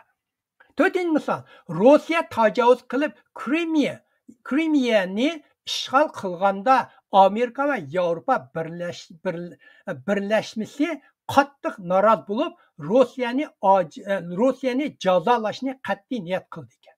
Gerçi Amerika ve Avrupa'nın harbiy kuchi Rossiyadan 10 neslidan ortiq bo'lsa-mu, harbiy kuch bilan qarshilik ko'rsatishning ahamiyati yo'q ekanligini sezdi ekan. Chunki Rossiya atom bomba bilan qurollangan. Harbiy to'qinish har ikkala tarafga qiyos qilg'ini bo'lmaydigan fojialik voqea keltirib chiqadi. Amerika ve Avrupa birlashmasi qozonning qaynishini to'xtataman desang, o'choqning o'tini tart degan yilani ishlatishni oliy ko'rdi ekan. Rossiyaning iqtisodini kundan kunga yaxshilatayotgan va Rossiya harbiy kuchiga oksigen berayotgan manbasi bo'lsa, ularning neft va tabiiy gaz.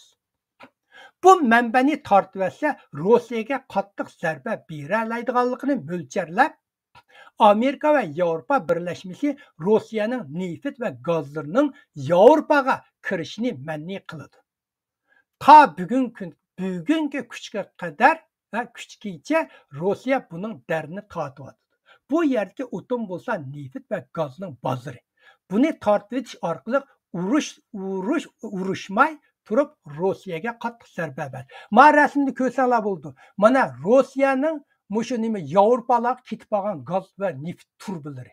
Mushundaq mağında Moskva mana tüpüde Moskva ba aşındaq güldürüp ketpadan to'xtab atgandan mushlarning hammasi bir xil to'xtab atdi-da. Nobel kirma azligicha Rossiyaning iqtisodiy uning Ukraina urush boshlanib ketdi. Rossiyaning iqtisodiy vayron bo'lib ketdi-ku. Ukrainaning vayron bo'ldi. Xitoy iqtisodining O'rta Osiyodagi neft va gazga bo'lgan ehtiyoji kundan kunga ko'payib. Bu to'g'riliq oldingi suhbatlarda tafsil so'zlamay bir balvoq bir yurish degan nimamda bu to'g'riliq tafsil so'zga u o'chib ketdi. Shunda yaxshi bir suhbatda shu. Uningda yomonjiq materiallar ekanganman. Uyg'ur qurolliq unsurlarining mushu neft va gaz yo'lini portlatib etishdan ansirgan Xitoy Uyg'urlarga irqiy qirg'inchilik qilib yo'qotishni amallashtiryapti. 5. Rasm 13 ga kelib qo'ying.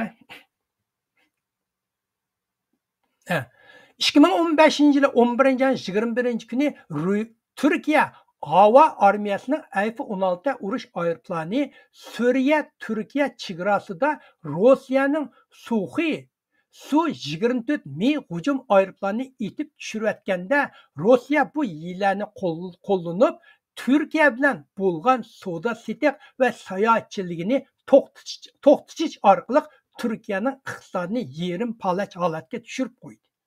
Dehqonchilik va sayohatchilik Türkiye'nin iqtisodining jon tomiri. Türkiye bo'lsa sanoat davlat emas, o dehqonchilik davlati. Jon tomiri. Bu yerdagi o'tin bo'lsa Türkiye'nin jon tomiri bo'lgan dehqonchilik va sayohatchilik. Rossiya bu o'tinni tortib etish orqali Erdo'g'anni Rossiyaga berib afv so'rashga majbur qildi. Erdo'g'anmi afv so'rash orqali bu masalani hal qildi. Mana shu urush bo'lgan yerda Mao 2 meyad bunda partilgandek rasm var. Ruslar deydi meyad bo'ldi de. Rossiya degan gap var. Türkiye deydi meyad bo'ldi deydi. Türkiye bayat bo'lgansa Türkiyening gapi to'g'ri chiqadi. Ma Rossiya bayat bo'lgansa Türkiyening etishi qonunsiz bo'ldi. Shu ikkisi bu jidal majrat bo'lgandan keyin axir Türkiye Rossiya bütün ular bo'lgan sayohatchilik, voy sayohatchilik oyliqi Antaliyalarga borsanglar ash qata butunlay Rossiya aholilar o'tirishib ketgan uylarga qata ekan-ku bir nay cho'ng yerda. Turkiyadan kelgan sayohatchilar intanjiqga Turkiyaning Rossiyaga chiqardigan dehqonchilik mevchilar nay ko'pga bu cho'ngga. Mishada bo'lgan urush nimasi mushning bilan hel bir cho'ng jam. Erdo'g'an Rossiyaga poyitpaqdi atanmadi. Harbiy kuchni Rossiyaga tankilanmaydi. O'zininki ham Rossiya o'zining iqtisodining jon tomirini bir qo'l tutib olgan. Da onu xuddilik Avrupa Rossiyaning neft gazini tutib olgandek, Rossiyami Turkiyaning dehqonchilik va sayohatchilik Rossiyaga zo'r darajada tayindi. 6. Bularda rasm yo'q 6-da. Birinchi Cumhuriyatni vayron qilishda Xitoy ishlatgan yillarning birisi mushu yili. Xitoy shuni aniq tushundiki, Sobit Domullamning hech qanday harbiy kuchi yo'q. Sobit Domullamning qo'lida harbiy kuch yo'q. Harbiy kuch G'ujiniyazning qo'lida. G'ujiniyazni ilvatsa, Uyg'urlarning qurolliq kuchi yo'qab, birinchi Cumhuriyet Xitoyning yanchug'idagi narsaga aylanib ketadi. Mana rasmni chiqarib olsangiz bo'ldi. Aylanib ketadi.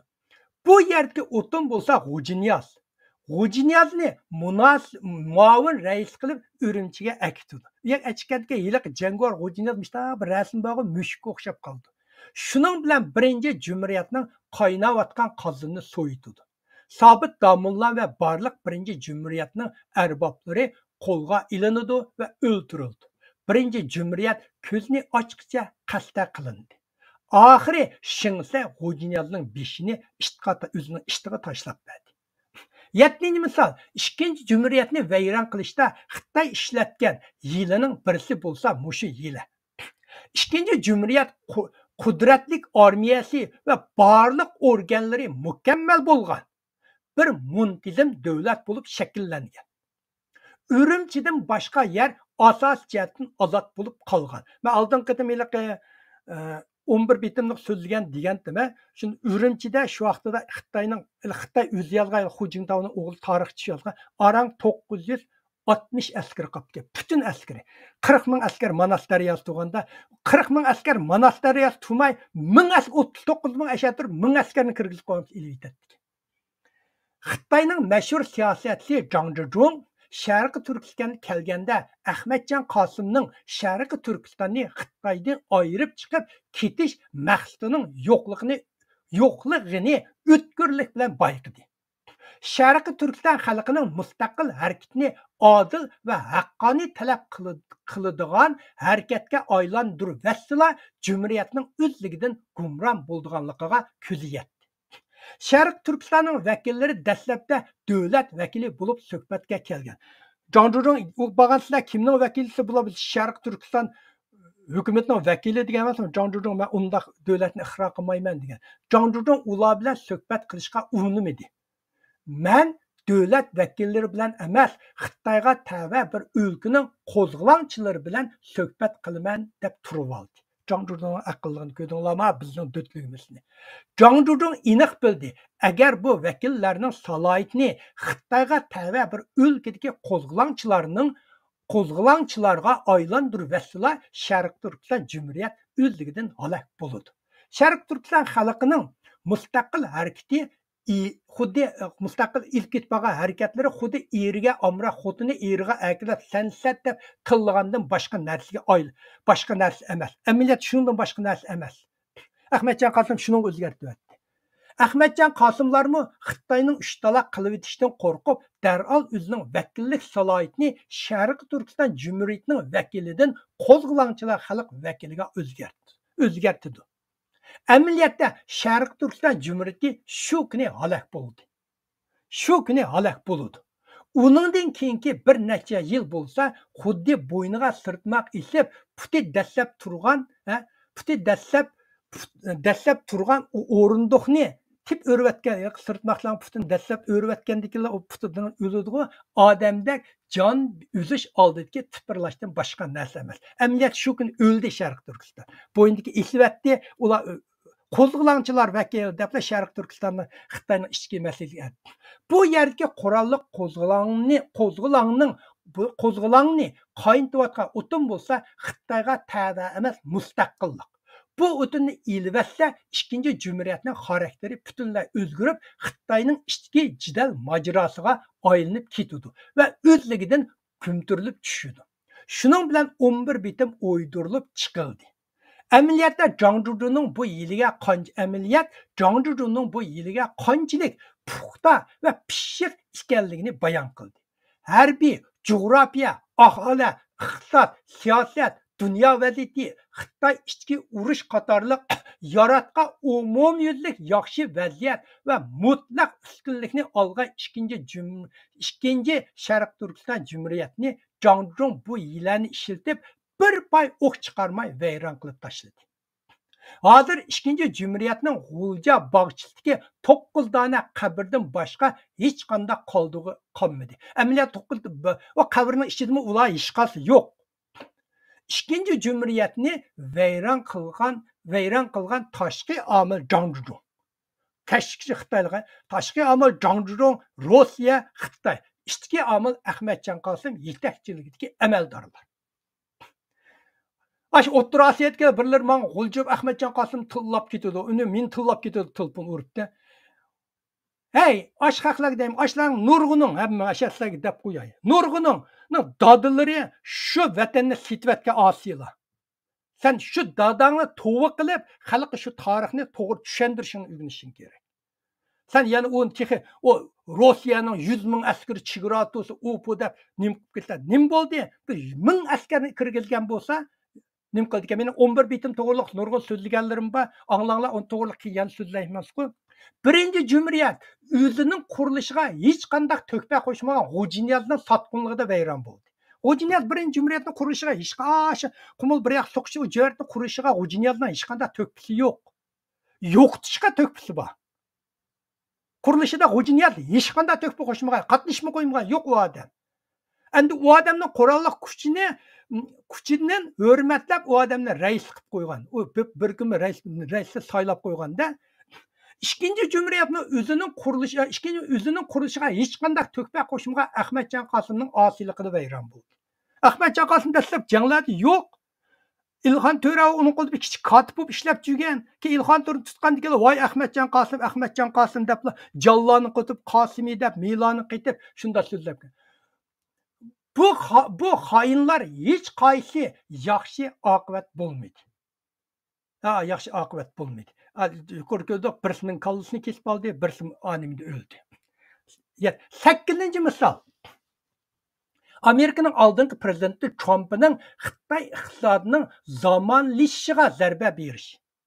Bugungi kunda harbiy sanoatga eng ilg'or aviamatka, aeroplan, boshqarilgan bomba, nishon boshqaruvchi sistemasi, sun'iy hamra, yadro qurollari, tanka, bronevik, aql iqtidoriga chetishgan barliq texnika qatorliq hozir zamon qurol va uskuna sistemasi ilg'or chipdan ayrilanmaydi. Elektr sanoatda barliq sistemlar chipdan ayrilanmaydi. Ilg'or chip bo'lmasa, ilg'or yonfon, elektr minga yuqori suratli kompyuter qatorliq elektrlik mahsulotlarni ishlab chiqarish mumkin emas. Aql iqtidor uchur sistemasi va internetning qattiq detallari ilg'or chip bo'lmasa, hech qanday roli yo'q temir tastakka aylanib qoladi. Agar eng ilg'or mashina ishlab chiqarish liniyasi to'xtab ketadi. Ilg'or chip bo'lmasa, Xitoyning eng atoqli shirkatlarimi faoliyat holga tushib qoladi. Ilg'or chipdan ayrilib qolsa, har qanday davlatning iqtisodiy vayron bo'ladi. Ilg'or chipdan ayrilib qolgan davlat pasif va kona texnikalar bilan ishlab chiqarish davriga qaytib ketadi. Trump bir chipni Xitoydan cheklash orqali Xitoyni ilg'or ishlab chiqarish sepidan ayirib etish xavf xatiriga akab qo'ydi. Xitoyni akab qo'ydi. 40 yil ya xushamat qilgan Xitoyning siyosatini biroq o'zgartib xalqni o'g'itib etdi. 9-misol. Xitoyning 2010-yildan boshlagan, 2017-yildan boshlab tezlashtirgan va kuchaytirilgan harakatlari, erkak qirg'inchilik harakatlari Uyg'urni assimilyatsiya qilish uchun 3 xil yilani tangli ishlatdi. Buning birisi biz mushu suhbatda so'zlayotgan 36 yilining 19-sini bo'lgan qozonning qayinchishini to'xtatman desam, o'choqning o'tini tortdan iborat. Yana Uyg'urni madaniyatidan, dinidan, Uyg'ur ideologiyasidan ayirib tashlash. Xitoyning ko'z qarashida men bu ko'z qarashini to'g'ri deb o'ylayman. Xitoyning bu ko'z qarashi to'g'ri deb o'ylayman, hisoblayman. Uyg'urni Uyg'ur qilayotgan va Xitoydan ayirib turayotgan bu 3 narsa. Birinchi, Uyg'urlardagi bu Sharq Turkiston, Uyg'uriston, qaysini desanglar meningki qarşılığım yo'q. Men bu to'g'riliq talashdan chiqarmayman. Sharq Turkiston desanglarmaydi, Uyg'uriston desanglarmaydi. Uyg'urlardagi bu Sharq Turkiston, Uyg'uriston degan bizning ziminimiz. Xitoy bo'lsa tajovuzchilar degan ideologiya. Bu birinchisi Uyg'urlar. Ikkinchisi Uyg'urni dini, yana Uyg'urning dini, yana Xitoyga tamoman o'xshamaydigan. Qalbimizni butunlay ishg'ol qilgan. Xitoy diniga hech qanday bo'shliq qo'ymagan, dunyoning eng cho'ng dinining biri bo'lgan va Xitoy zodi ko'zga ilmaydigan islom dini.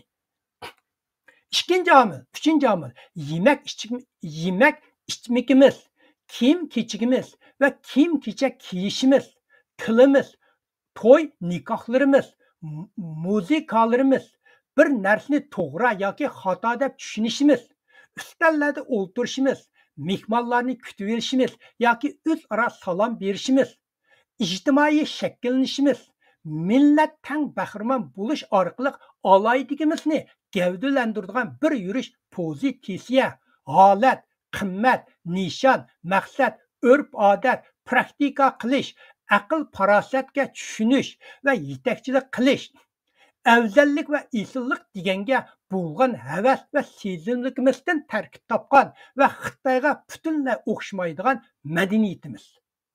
Xitoyning ko'z qarashida Uyg'urning millat qozonini qaynatayotgan o'tin bo'lsa, bu 3 narsa.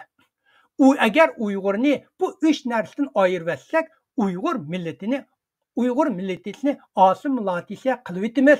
Tarixdagi manjularga o'xshash qatorliq millatlarni yevatgandek bu Uyg'urni yevatimiz deb o'ylaydi. Xitoylar tarixda necha ming uşaq millatlarni yevatgan.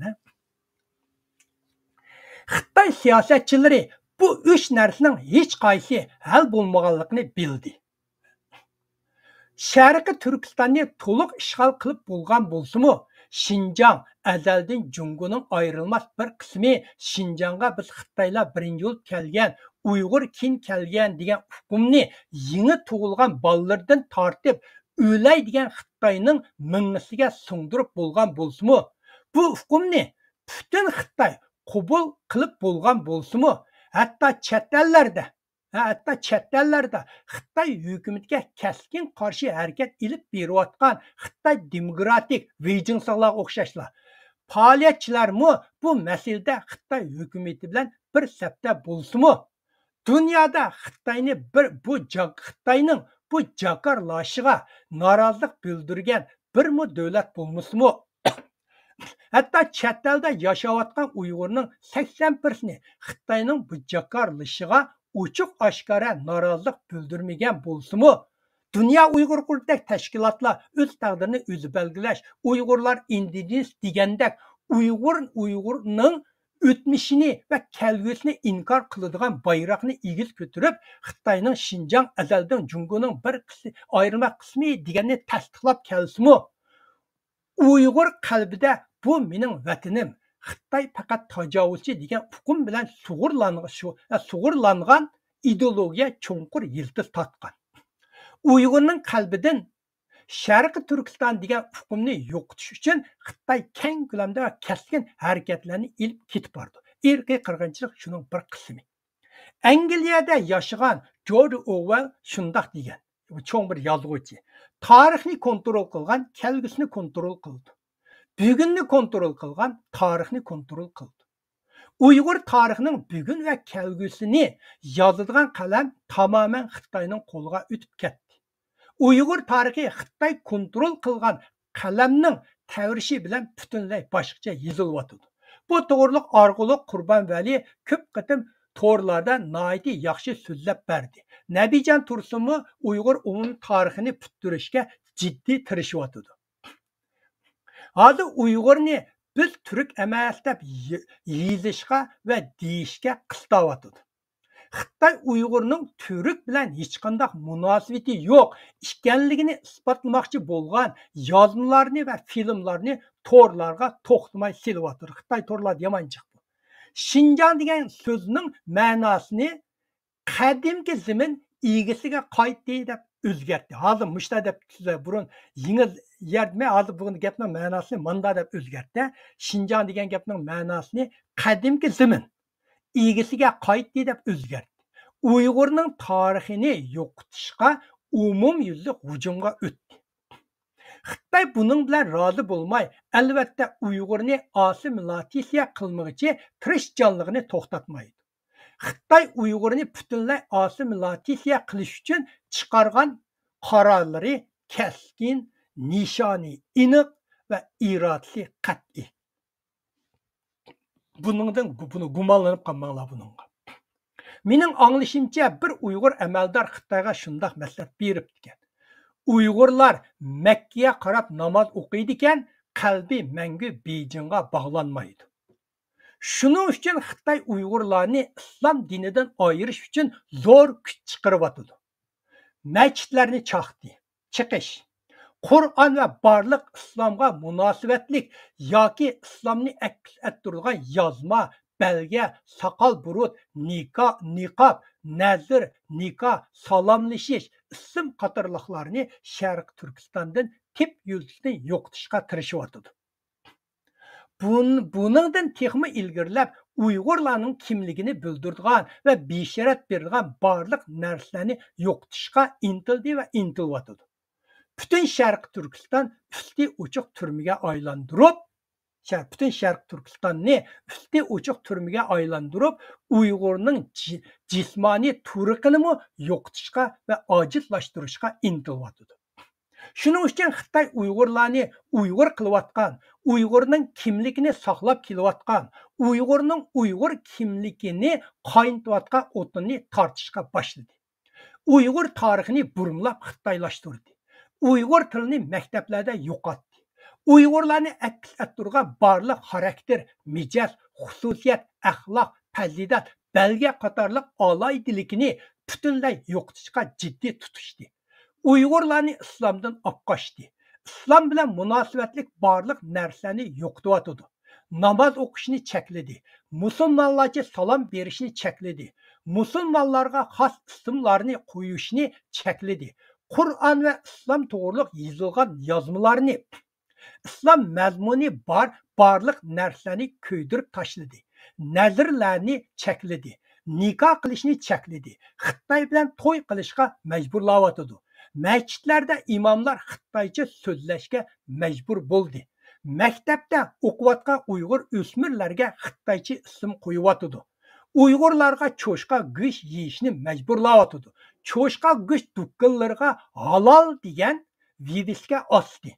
Xitoy shuni bildiki, Uyg'urni islomdan ayirsa, Uyg'ur yo'qaydi. Buning natijasini ko'ryapmiz. Buning natijasini ko'rgan bo'ldi, ko'ryapti. Uyg'urlar tarixda ruslar, arablar, faris, g'arb tilini va madaniyatini qabul qilgan. Xitoy madaniyatini qabul qilmagan. Lekin hozir Xitoy madaniyati Uyg'ur hayotining butun tarmoqlariga bo'sib kirib, Uyg'ur madaniyatini para qilyapti.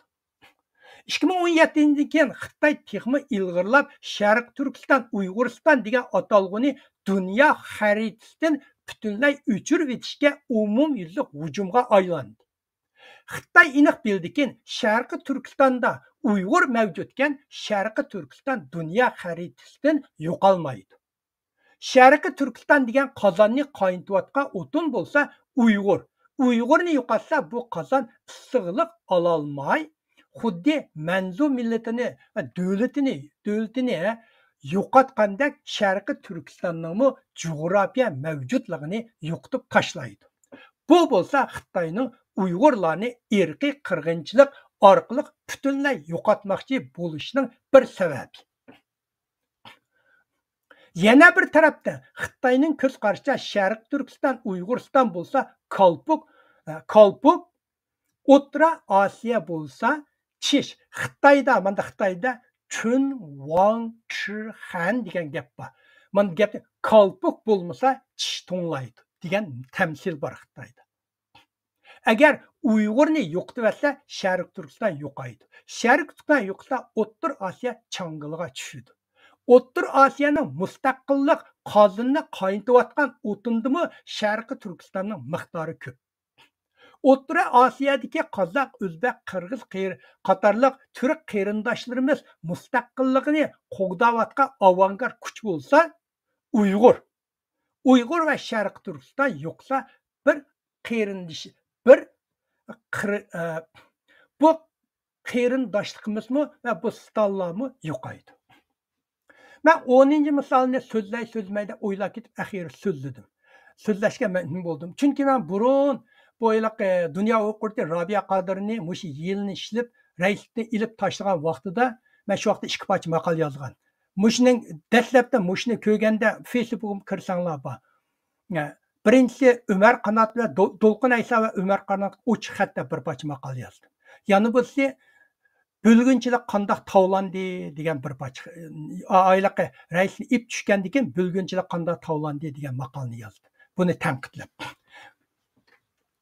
Shuning uchun shu mazmunimni men misha so'zlab o'tgan, chunki bu Uyg'urlarning chet eldagi faoliyatidagi nihoyat fojialik bir ahvol. Buni Uyg'urlar cho'qim bundan tajriba olmasa, savoq olmasa bo'lmaydi. 10. misal ben şunu so'zlab o'tdim. Robiya Qodirni dunyo Uyg'urlarning raisligidan og'dirib tashlashdi-mu bir turkum siyosiy fursatparastlar. Mening ko'z qaramda u vaqtda asosiy bu kuchning yetakchisi To'lqin Ayso bilan Umar Qanot. Chunki bundan nima Umar Qanot ijro qo'mitasining raisi bo'ldi, To'lqin Ayso dunyo Uyg'urlarning raisi bo'ldi. Fursatparastlar bu Xitoydan o'rgangan hiylarni ishlatdi. Bular oldingi bir necha qurultaydan tajriba yakunlab, Robiya Qodirning raisini ilvilish uchun Robiya Qodirni Uyg'urning ovozidan ayirib etish kerakligini bildi. Robiya Qodirning raislik obrazining qozonini qayintib kelayotgan o'tin bo'lsa, Uyg'ur xalqining ovozi. Parij qurultiyi buni isbotladı. Robiya Qodirni ilvish uchun 1 yil bu Parij qurultiyi bo'ldi-ku. Men o'shaga sayohatga borgan vaqtimda bu qurultayga bir qatnashgan, ham shu qurultayda bir 10 minutlik so'zlagan. Robiya Qodirni bu qurultayda Parij qurultiyi buni Robiya Qodirni 99 bilet bilan saylandi. Bu shaxsiyatchi fursatparastlar o'tinni ilib etish planini puxta tuzib chiqdi va favqulodda yig'inni planladi. Bir yildagi bir favqulodda yig'in ochmaslikda birinchi Gollandiyada yig'in asli Gollandiyada yig'in ochmoqchi bo'lgan. Gollandiyadagi yig'inni bekor qilish, chunki yig'in Gollandiyada ochilsa, butun xalq Robiya Qodirni saylaydi.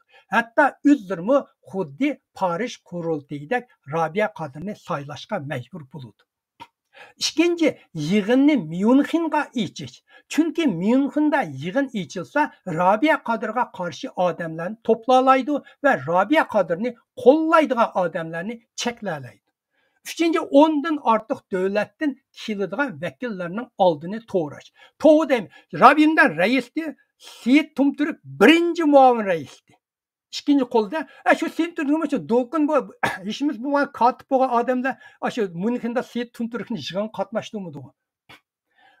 Buni 10 dan ortiq davlatdagi tashkilotlar birlashma bayonotidan belgini bo'ladi. Bularning bu yig'inga qatnashishini cheklangan. Bu yillar bilan Robiya Qodirni Uyg'ur xalqining ovozidan ayirib, bu raislik huquqni bulab ilib bir g'albilik siyosiy o'zgarishni amalashtirdi. Uyg'urlardagi barliq siyosiy birinchi jumhuriyat, ikkinchi jumhuriyat, hamma siyosiy o'zgarishlar g'albilik bo'lyapti. Men shu vaqtda Robiya Qodirga telefon ichib, Robiyamda siz nima uchun raislikdan istiqbo berdingiz deb so'rasam, Robiya Qodir menga men hech qachon istiqbo bermagan, hech ham bermanmi demagan deb javob berdi. Bu olsa Uyg'urlar bu yilani Xitoydan o'rganib, o'z millatiga ishlatganning bir tipik misoli. Xitoy agar Robiya Qodirning dunyo Uyg'ur qurultiyi raisligini bir benormal oyoqlashtirsa, Robiya Qodirning yetakchiligidagi dunyoda Uyg'urlarning tunji tikladigan birligi vayron bo'lganligini inch hisoblab chiqdi. Shu vaqtda Robiya Qodirning aslida butun Uyg'urlar birlashgan. Fikri nojilik, masalan, Uyg'uriston deydiganlar, mush Robiyamdan nurg'un fikr bo'lsin, bo'pti birlashaylik deb birlashgan. Bu birlashni bu fursatparastlar cheklayapti. Rabia Qadirning yetakchiligida dunyoda Uyg'urlar tunji tiklangan birlik vayron bo'lganligini inchik hisoblab chiqdi Xitoylar. Ham natijaga erishdi. Xitoy Uyg'urni parchalashga kuchi yetmagan ishni Uyg'ur fursat-fursatlar orqali amalga oshirdi. Bu Xitoy tarixida qayta g'alblik bilan Uyg'urning birlikni parchalab kelgan chatma programning yana bir epizodi. Ben şey dünya okur nurgun iş kıldı dağlar. Ama dünya okurda hiç kanda iş kılmadı. Mesela Amerika'daki bütün ötken kanunlar hiç kas dünya okurda münasebet yok. Onu Amerika'daki Uygurlar kıldı. Biz dünya Uygurlukta kayınma iş kılalaydı Amerika'da Uygurlar. Bunlar biz kıldık da iş. Onunla başka dünya nim kıldı? Yelek bir sot açtı. O sotun ahırma Şarkı Türkistan'ın müstakilliğini satkan bir sot oldu. Bana dünya Uygurluk'tan dünyada kılgan Şarkı Türkistan'ın müstakil tuğan bir misalını bana köstüp verin. Dünya Uygur'daki bu siyasi fırsatparastlar Uygur'un dünya boyunca birlik kelişinin neticesinde özünün hukukudan ayrılıp kılış ihtimalini bayqagan. Rabia Qadirni urvasıla Uygur'un birlikini veyran kılıp etişke işendi. Bular Dünya Uygur Kurultayını şəxsiləşdiriş arqılıq Uygur birlikinin aslıdaki otunu ilip taşladı ve Uygur'ni yana 30 yıl birlikке kelelmez ahvalga düşürüp koyuş arqılıq özünün hukukuğa kapalet yarattı. Uygurlarla birlik kelenmeydi, mümkün emez. Bular bu yilani naidi galbilik emelleştirdi. Şunundan tartib Dünya Uygurlukta Dünya Uygurlarının en ali organi bulup hesapladı. Bu da rahbarları bu Dolqan İslam çıktı bu cinsi pakançılıkta dep ayıpnıp rəsva buldu üstün. Az sandaki karakteri kilişidiğen adamlarının başquruşidiki bir kişilik hukuk talep kıldığan ve Uygur maaş ve yuqur maaş ilip can bakıdığan teşkilatka aylandı.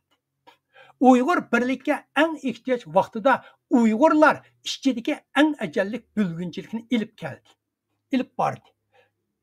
Bu Uygur tarixidagi mustaqil hareketleri az sondagi shaxsiylarning o'zining shaxsiy manfaati uchun Uyg'urning birligini va mustaqilligini setayotgan tragediya yana bir qatim takrorlandi.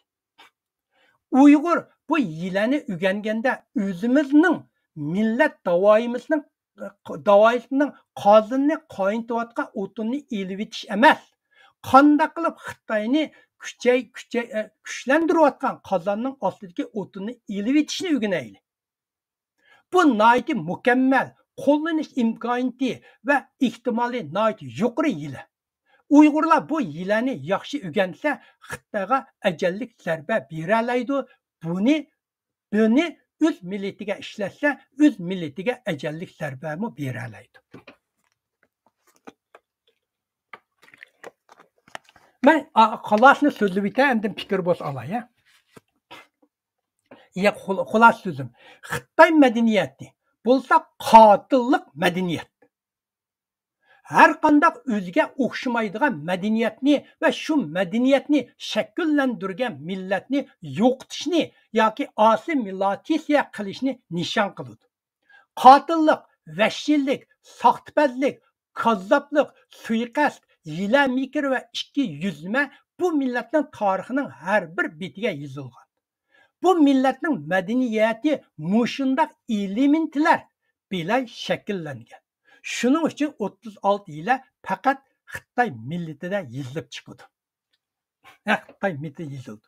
Bütün Xitoy milletin bir şah, bilsəğə adam ötlərini şah deyildi. Şah degen xətini.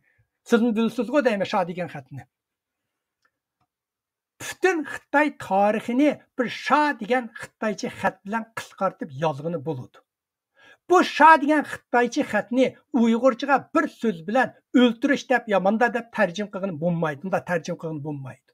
Bu şah degen xat o'ltirish, qirg'inchilik qilish, vayron qilish, qasdlash, tirik kumush, tirik so'ymoq, xarob qilmoq, tarmar qilmoq, quritib tashlash, tarqatmoq qatorliq mazmunlarning hammasini o'z ichiga oladi. Bu şah degan qilich bilan kallasini ilib tashlash ya darga isib tunjuqtirib jinni ilish bilen işini tügütüşünü bildirmeydi. Bunun bilen işini tügütüşünü bildirmeydi. Belki bu öldürmekçi bolgan insanı her xil usul bilen aldırmay kıynap, bunun azaptın palakka yetken yığa avazdan ve yilinip yalvurgan kıyafetinden özürünüşünü ispatleydi. Xitay xatları adamlarning hissiyatiga qarab 4 xil ahangda aytildi. Masalan, a deb 4 xil aytildi vaqtda. Bu sha degan tinchlik ahvolda odamning zuvandan chiqadigan normal tuzsizlik bilan o'qiladi.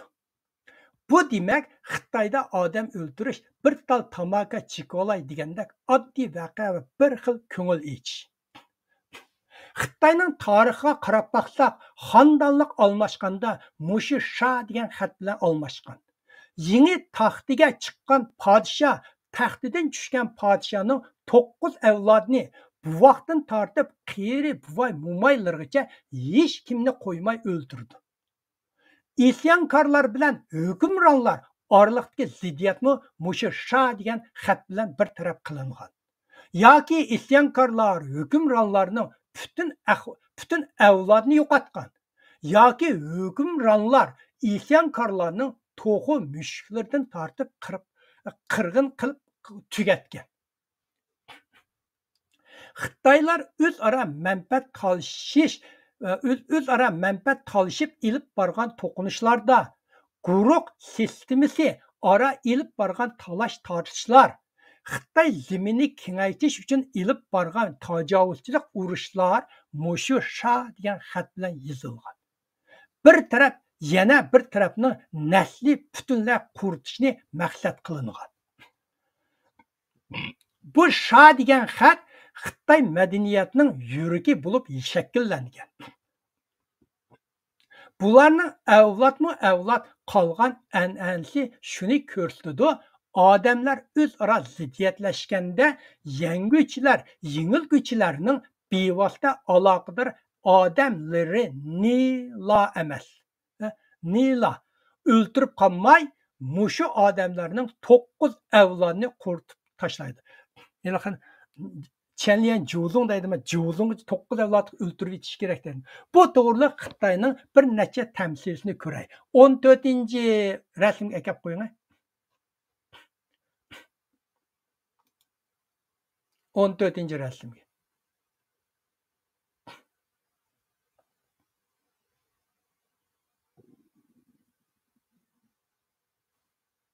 Topaldingizmi? Ya 14-ga.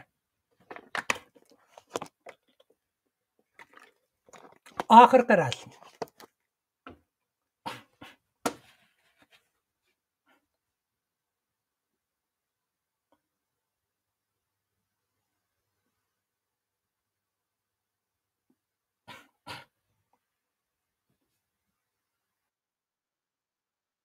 Ya o'xshamaydi. Ya farqlandi.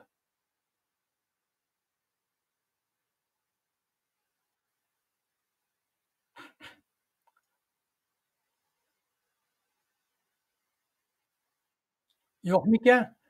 Men sizga eng oxir aytib berdim dedim. Mana mushu. Mana bu Xitoyning lug'atlari degan olsanglarda mushular idiomlarda tamsillar. Mana birinchisi Jan Sao Chu Gan yildizni to'liq quritmoq bu odamni deydi jumonglar. Gan Jin Sha Ju nasli vaslini qo'ymay quritmoq. Üçüncü, Sun Sao Bulyo bir tal giyonimi qoldirmaslik. To'rtinchisi, Ji Chuan Bulyo it mushkinimi yo'qotmaslik. It mushkinimi qo'ymaslik. Qirib tashlash. Xiao Mie Jin Jin pak yo'qotish. Chu Wu Jin yamanni yo'qotsang taltukil yo'qot. Yaman degan boshqa odamlar biz Uyg'urlar. Xo'xan Wuchung qolgan chala boshqa bola. Bu Xitoylar buni nihoyat yaxshi bildi. Bularning 5000 yillik madaniyat.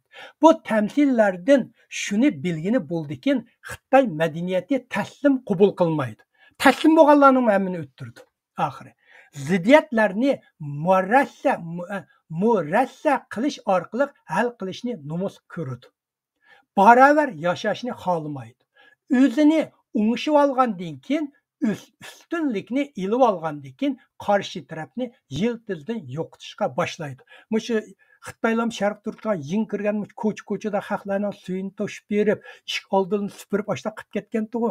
Qilib ketgan-ku bizga bilmaymiz vaqtida. Keyin amdin joylashib bergan tudi Uyg'urlarni. Buni bu Xitoylarning bu madaniyatni hech qanday Xitoy o'zgartirolmaydi. Bularning necha ming yillik tarixida tovlanib shakllangan adab, qoida va forma. Siz Yanfunda, bizning Yanfunni ko'rmizku, Yanfun deymizku, qo'l tilpinim deydi.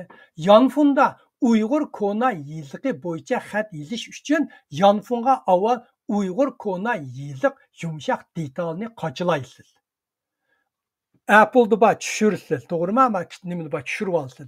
Siz buni qochilishingizning sababi sizning Yanfuningiz mahsulot sistemasi Uyg'ur kona yeziqni qabul qiladi. Nimishqa bunda tushira olasiz? Maningda mahsulot sistemasi bor maning ichida. O'sha kona yeziqni qabul qila oladi. Shunga bu kompyuterga tushira olasiz maningdagi qattiq detalga.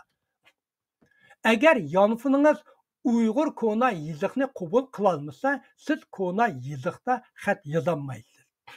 Xitoy madaniyatini bir Yanfunga o'xshatsak, Xitoyning mahsulot sistemasiga o'z taqdirini o'zi belgilashga o'xshash g'arbda yetishib chiqqan yumshoq detalni qochilg'ini bo'lmaydi. Amerika va g'arb 40 yil Xitoyga demokratiya degan yumshoq detalni qochilayman deb o'zi vayron bo'lishga tos qoldi. Dünya Uyghur qurultiyi bu yumshoq detalni Xitoyga qanda qochilaldi.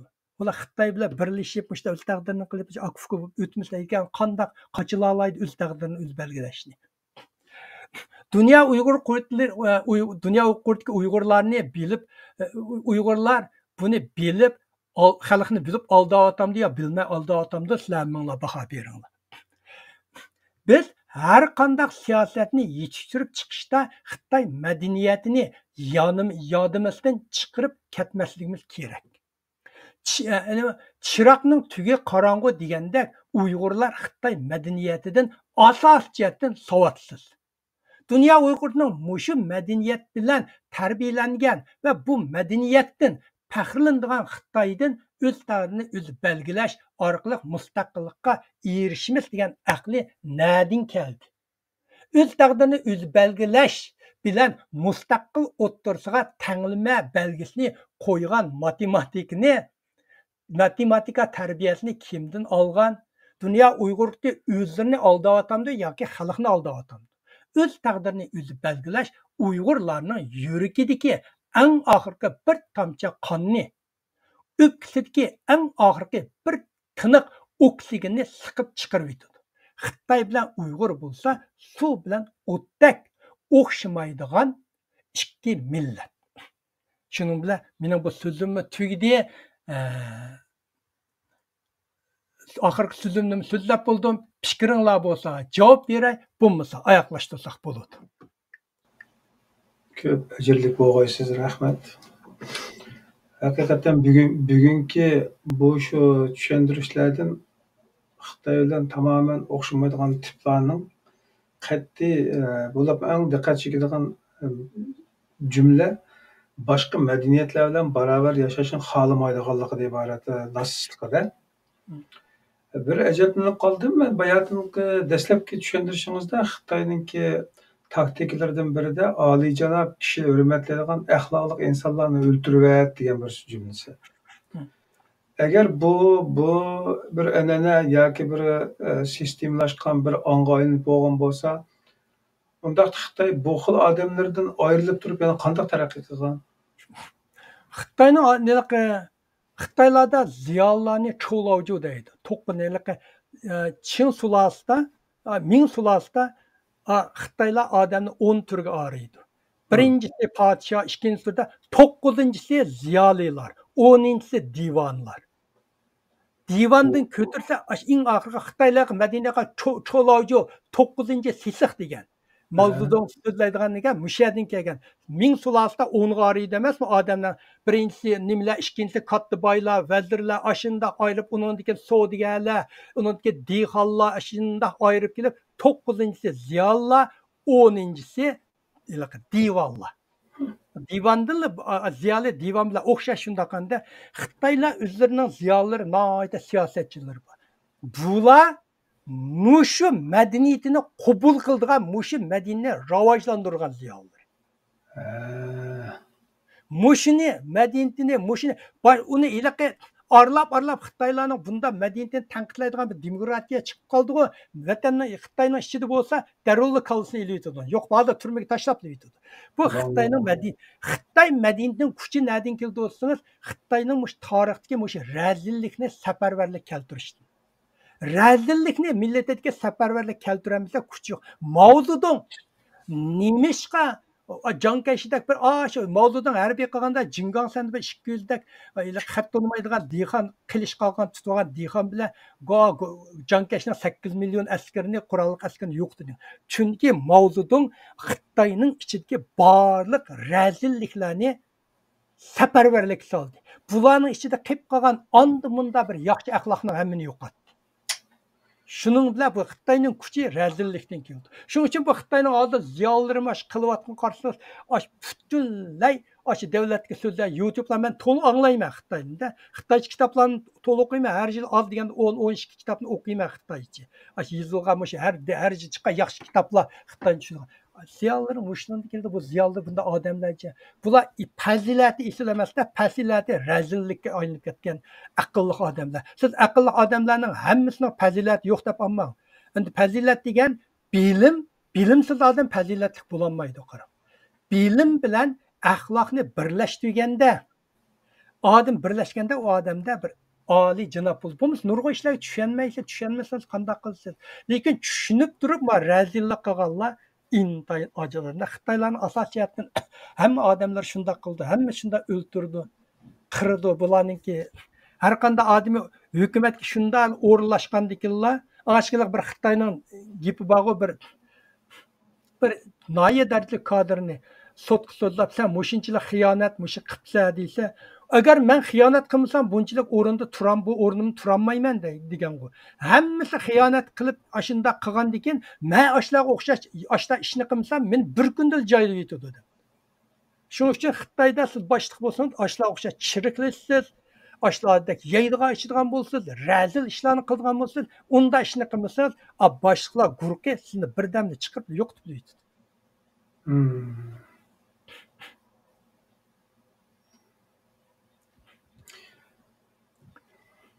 Endi şu chet davlatdagi insonlarniki dastlabki Xitoydan olgan ta'siroti qildim qilsa, kamerani nazaraq beshetinglar, sizning balasiz uchun qoldingiz.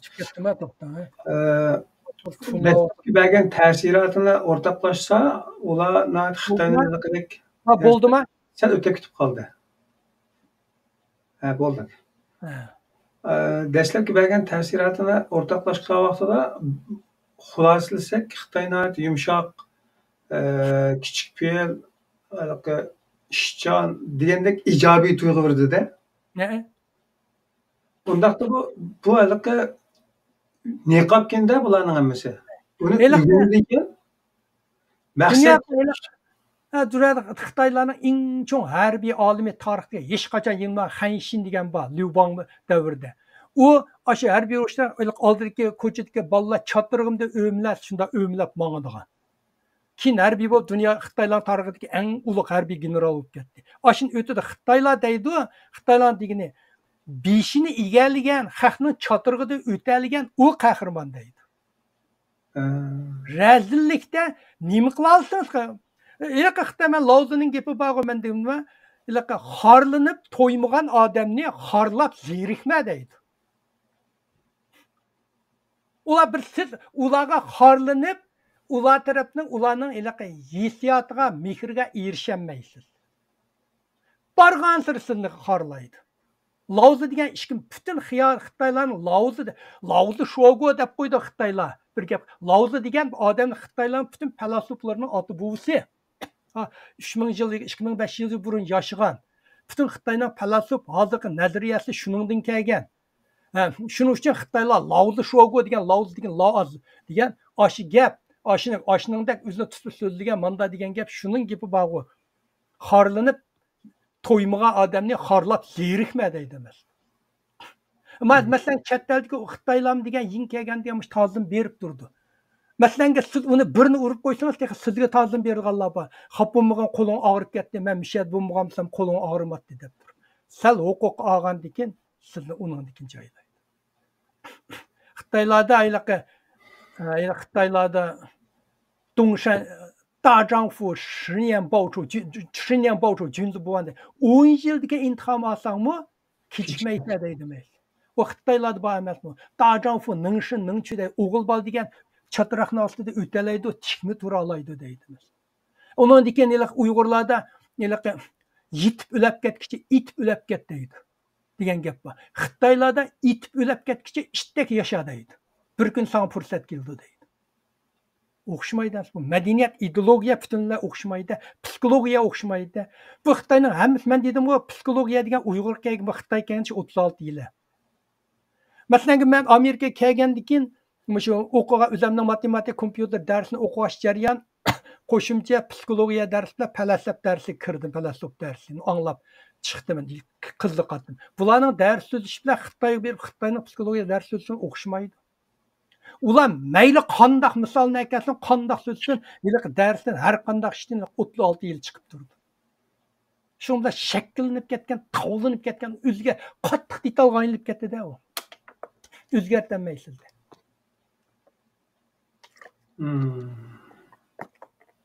Uyg'urlar tushunmaydi. Misol nurg'un Uyg'urlarga qattiq Xitoyga bo'lgan tushunti o'qimaydi emasmi Uyg'urlar bilan tarix kitoblarini. Qancha Uyg'ur o'qiydi? Uyg'urcha bildiganlar naqadar o'qimaydi. Qiziqmaydi. Sapla hozirgi Xi Jinping manda qilibdi, u degan hozir manda bir bilan so'zlaydi. Hozir anglashmayli xabardan ancha bermaydigan bo'lib ketdim. Uyg'urlarning bergan xabar manbasimi har qanday yerda asosi Xitoycha. O istiqlol ancha Turkiyadan berdik-ya. Qolgan manbasi ularning Xitoy ichidagi olgan xabar manbasi asosi Xitoycha, mishadagi mabdulardan oladi. Mishadagi Xitoy TV unda ashlarni o'qib, ancha uyg'urlashtirib, uni ximiyatirib qilib, do'rdamonlarni chipli bir uyg'urcha xabar qilib chiqardi. Asas Xitoychada ilindi. Ash unda Xitoychada olgandan keyin bu Uyg'urlarning sizning tafakkur qilishingizni Xitoylashidiki.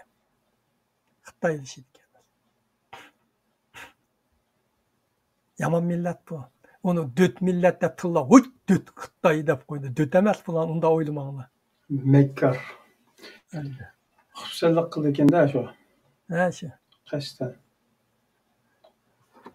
Ba'zi turklimi deb qo'ydi, bek döt bu haq deb qo'ydi. Aldirma postonga samonni tiqqancha fuqsa deb qo'yma. Kötekarol bilan to'shqan oldi degan gap bor bu Uyg'urlarda. Kötekarol degan qandoq ostimongdi. To'shqan degan qandoq ishdik. Ash kötekarolni jurib o'tonni oldi deydi. Bular zodi xorlanishdan, masalan 10 yil, 15 yil beshini egib chiqdi, ichida bir xil g'azab, bir intihom ilish ichida tovlanib, kundan kunga kuchayib turdi. Biz unda kuchaymaydi emasmi? Biz Uyg'urlar intihom olib kuchaymiz degan o asosiyatdan yo'q. 5 yil ancha xorlangandan keyin yo'qolib ketdi.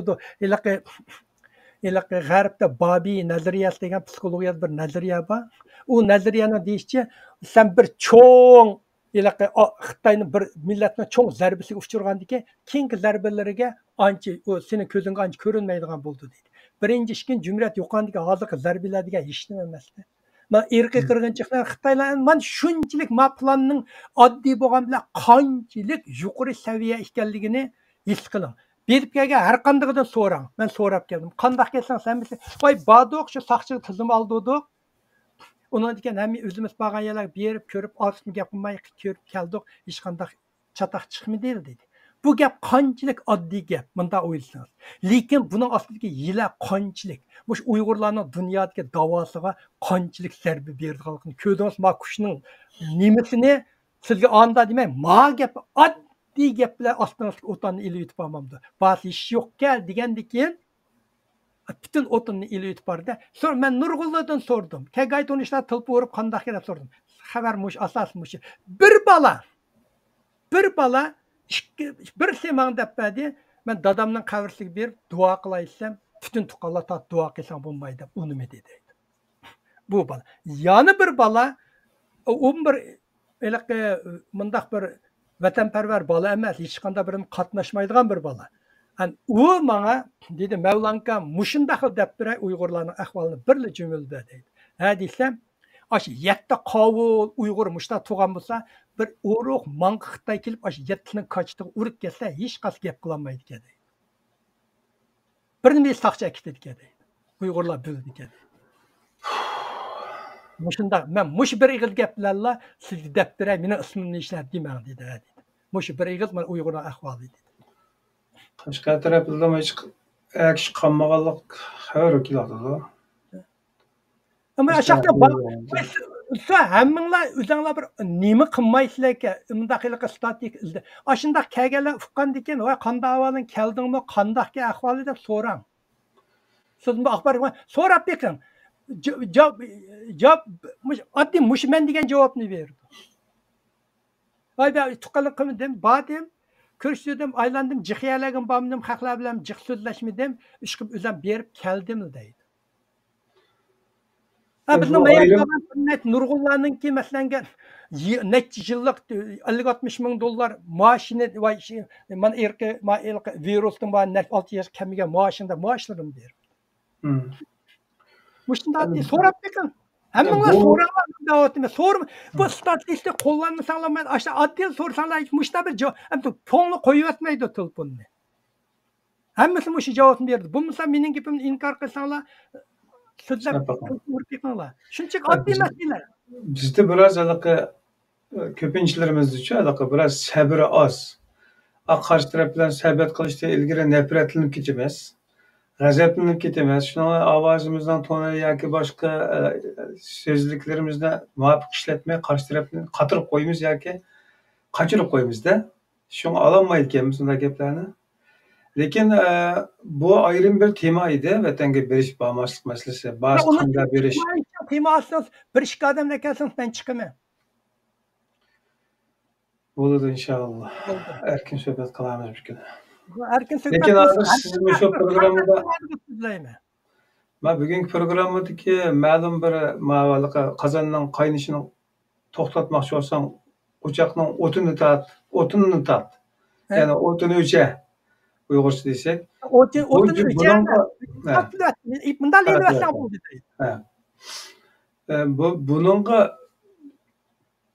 mos keltirib Xitoyninki faqat o'sha va'dishimabdi degan so'zining mo'shu jumlaning ichiga kirdiganligini yo'ritganligingiz diqqatchilik qiladi. Yana odamga nisbatan qanchalik ishda deb qo'ygansa, bo'pti-da, desak deb qo'yinglar. Beshimiz xalqimiz tinchsa, bo'lmadimi deb o'zi sal qaraydi o'shalar bilan.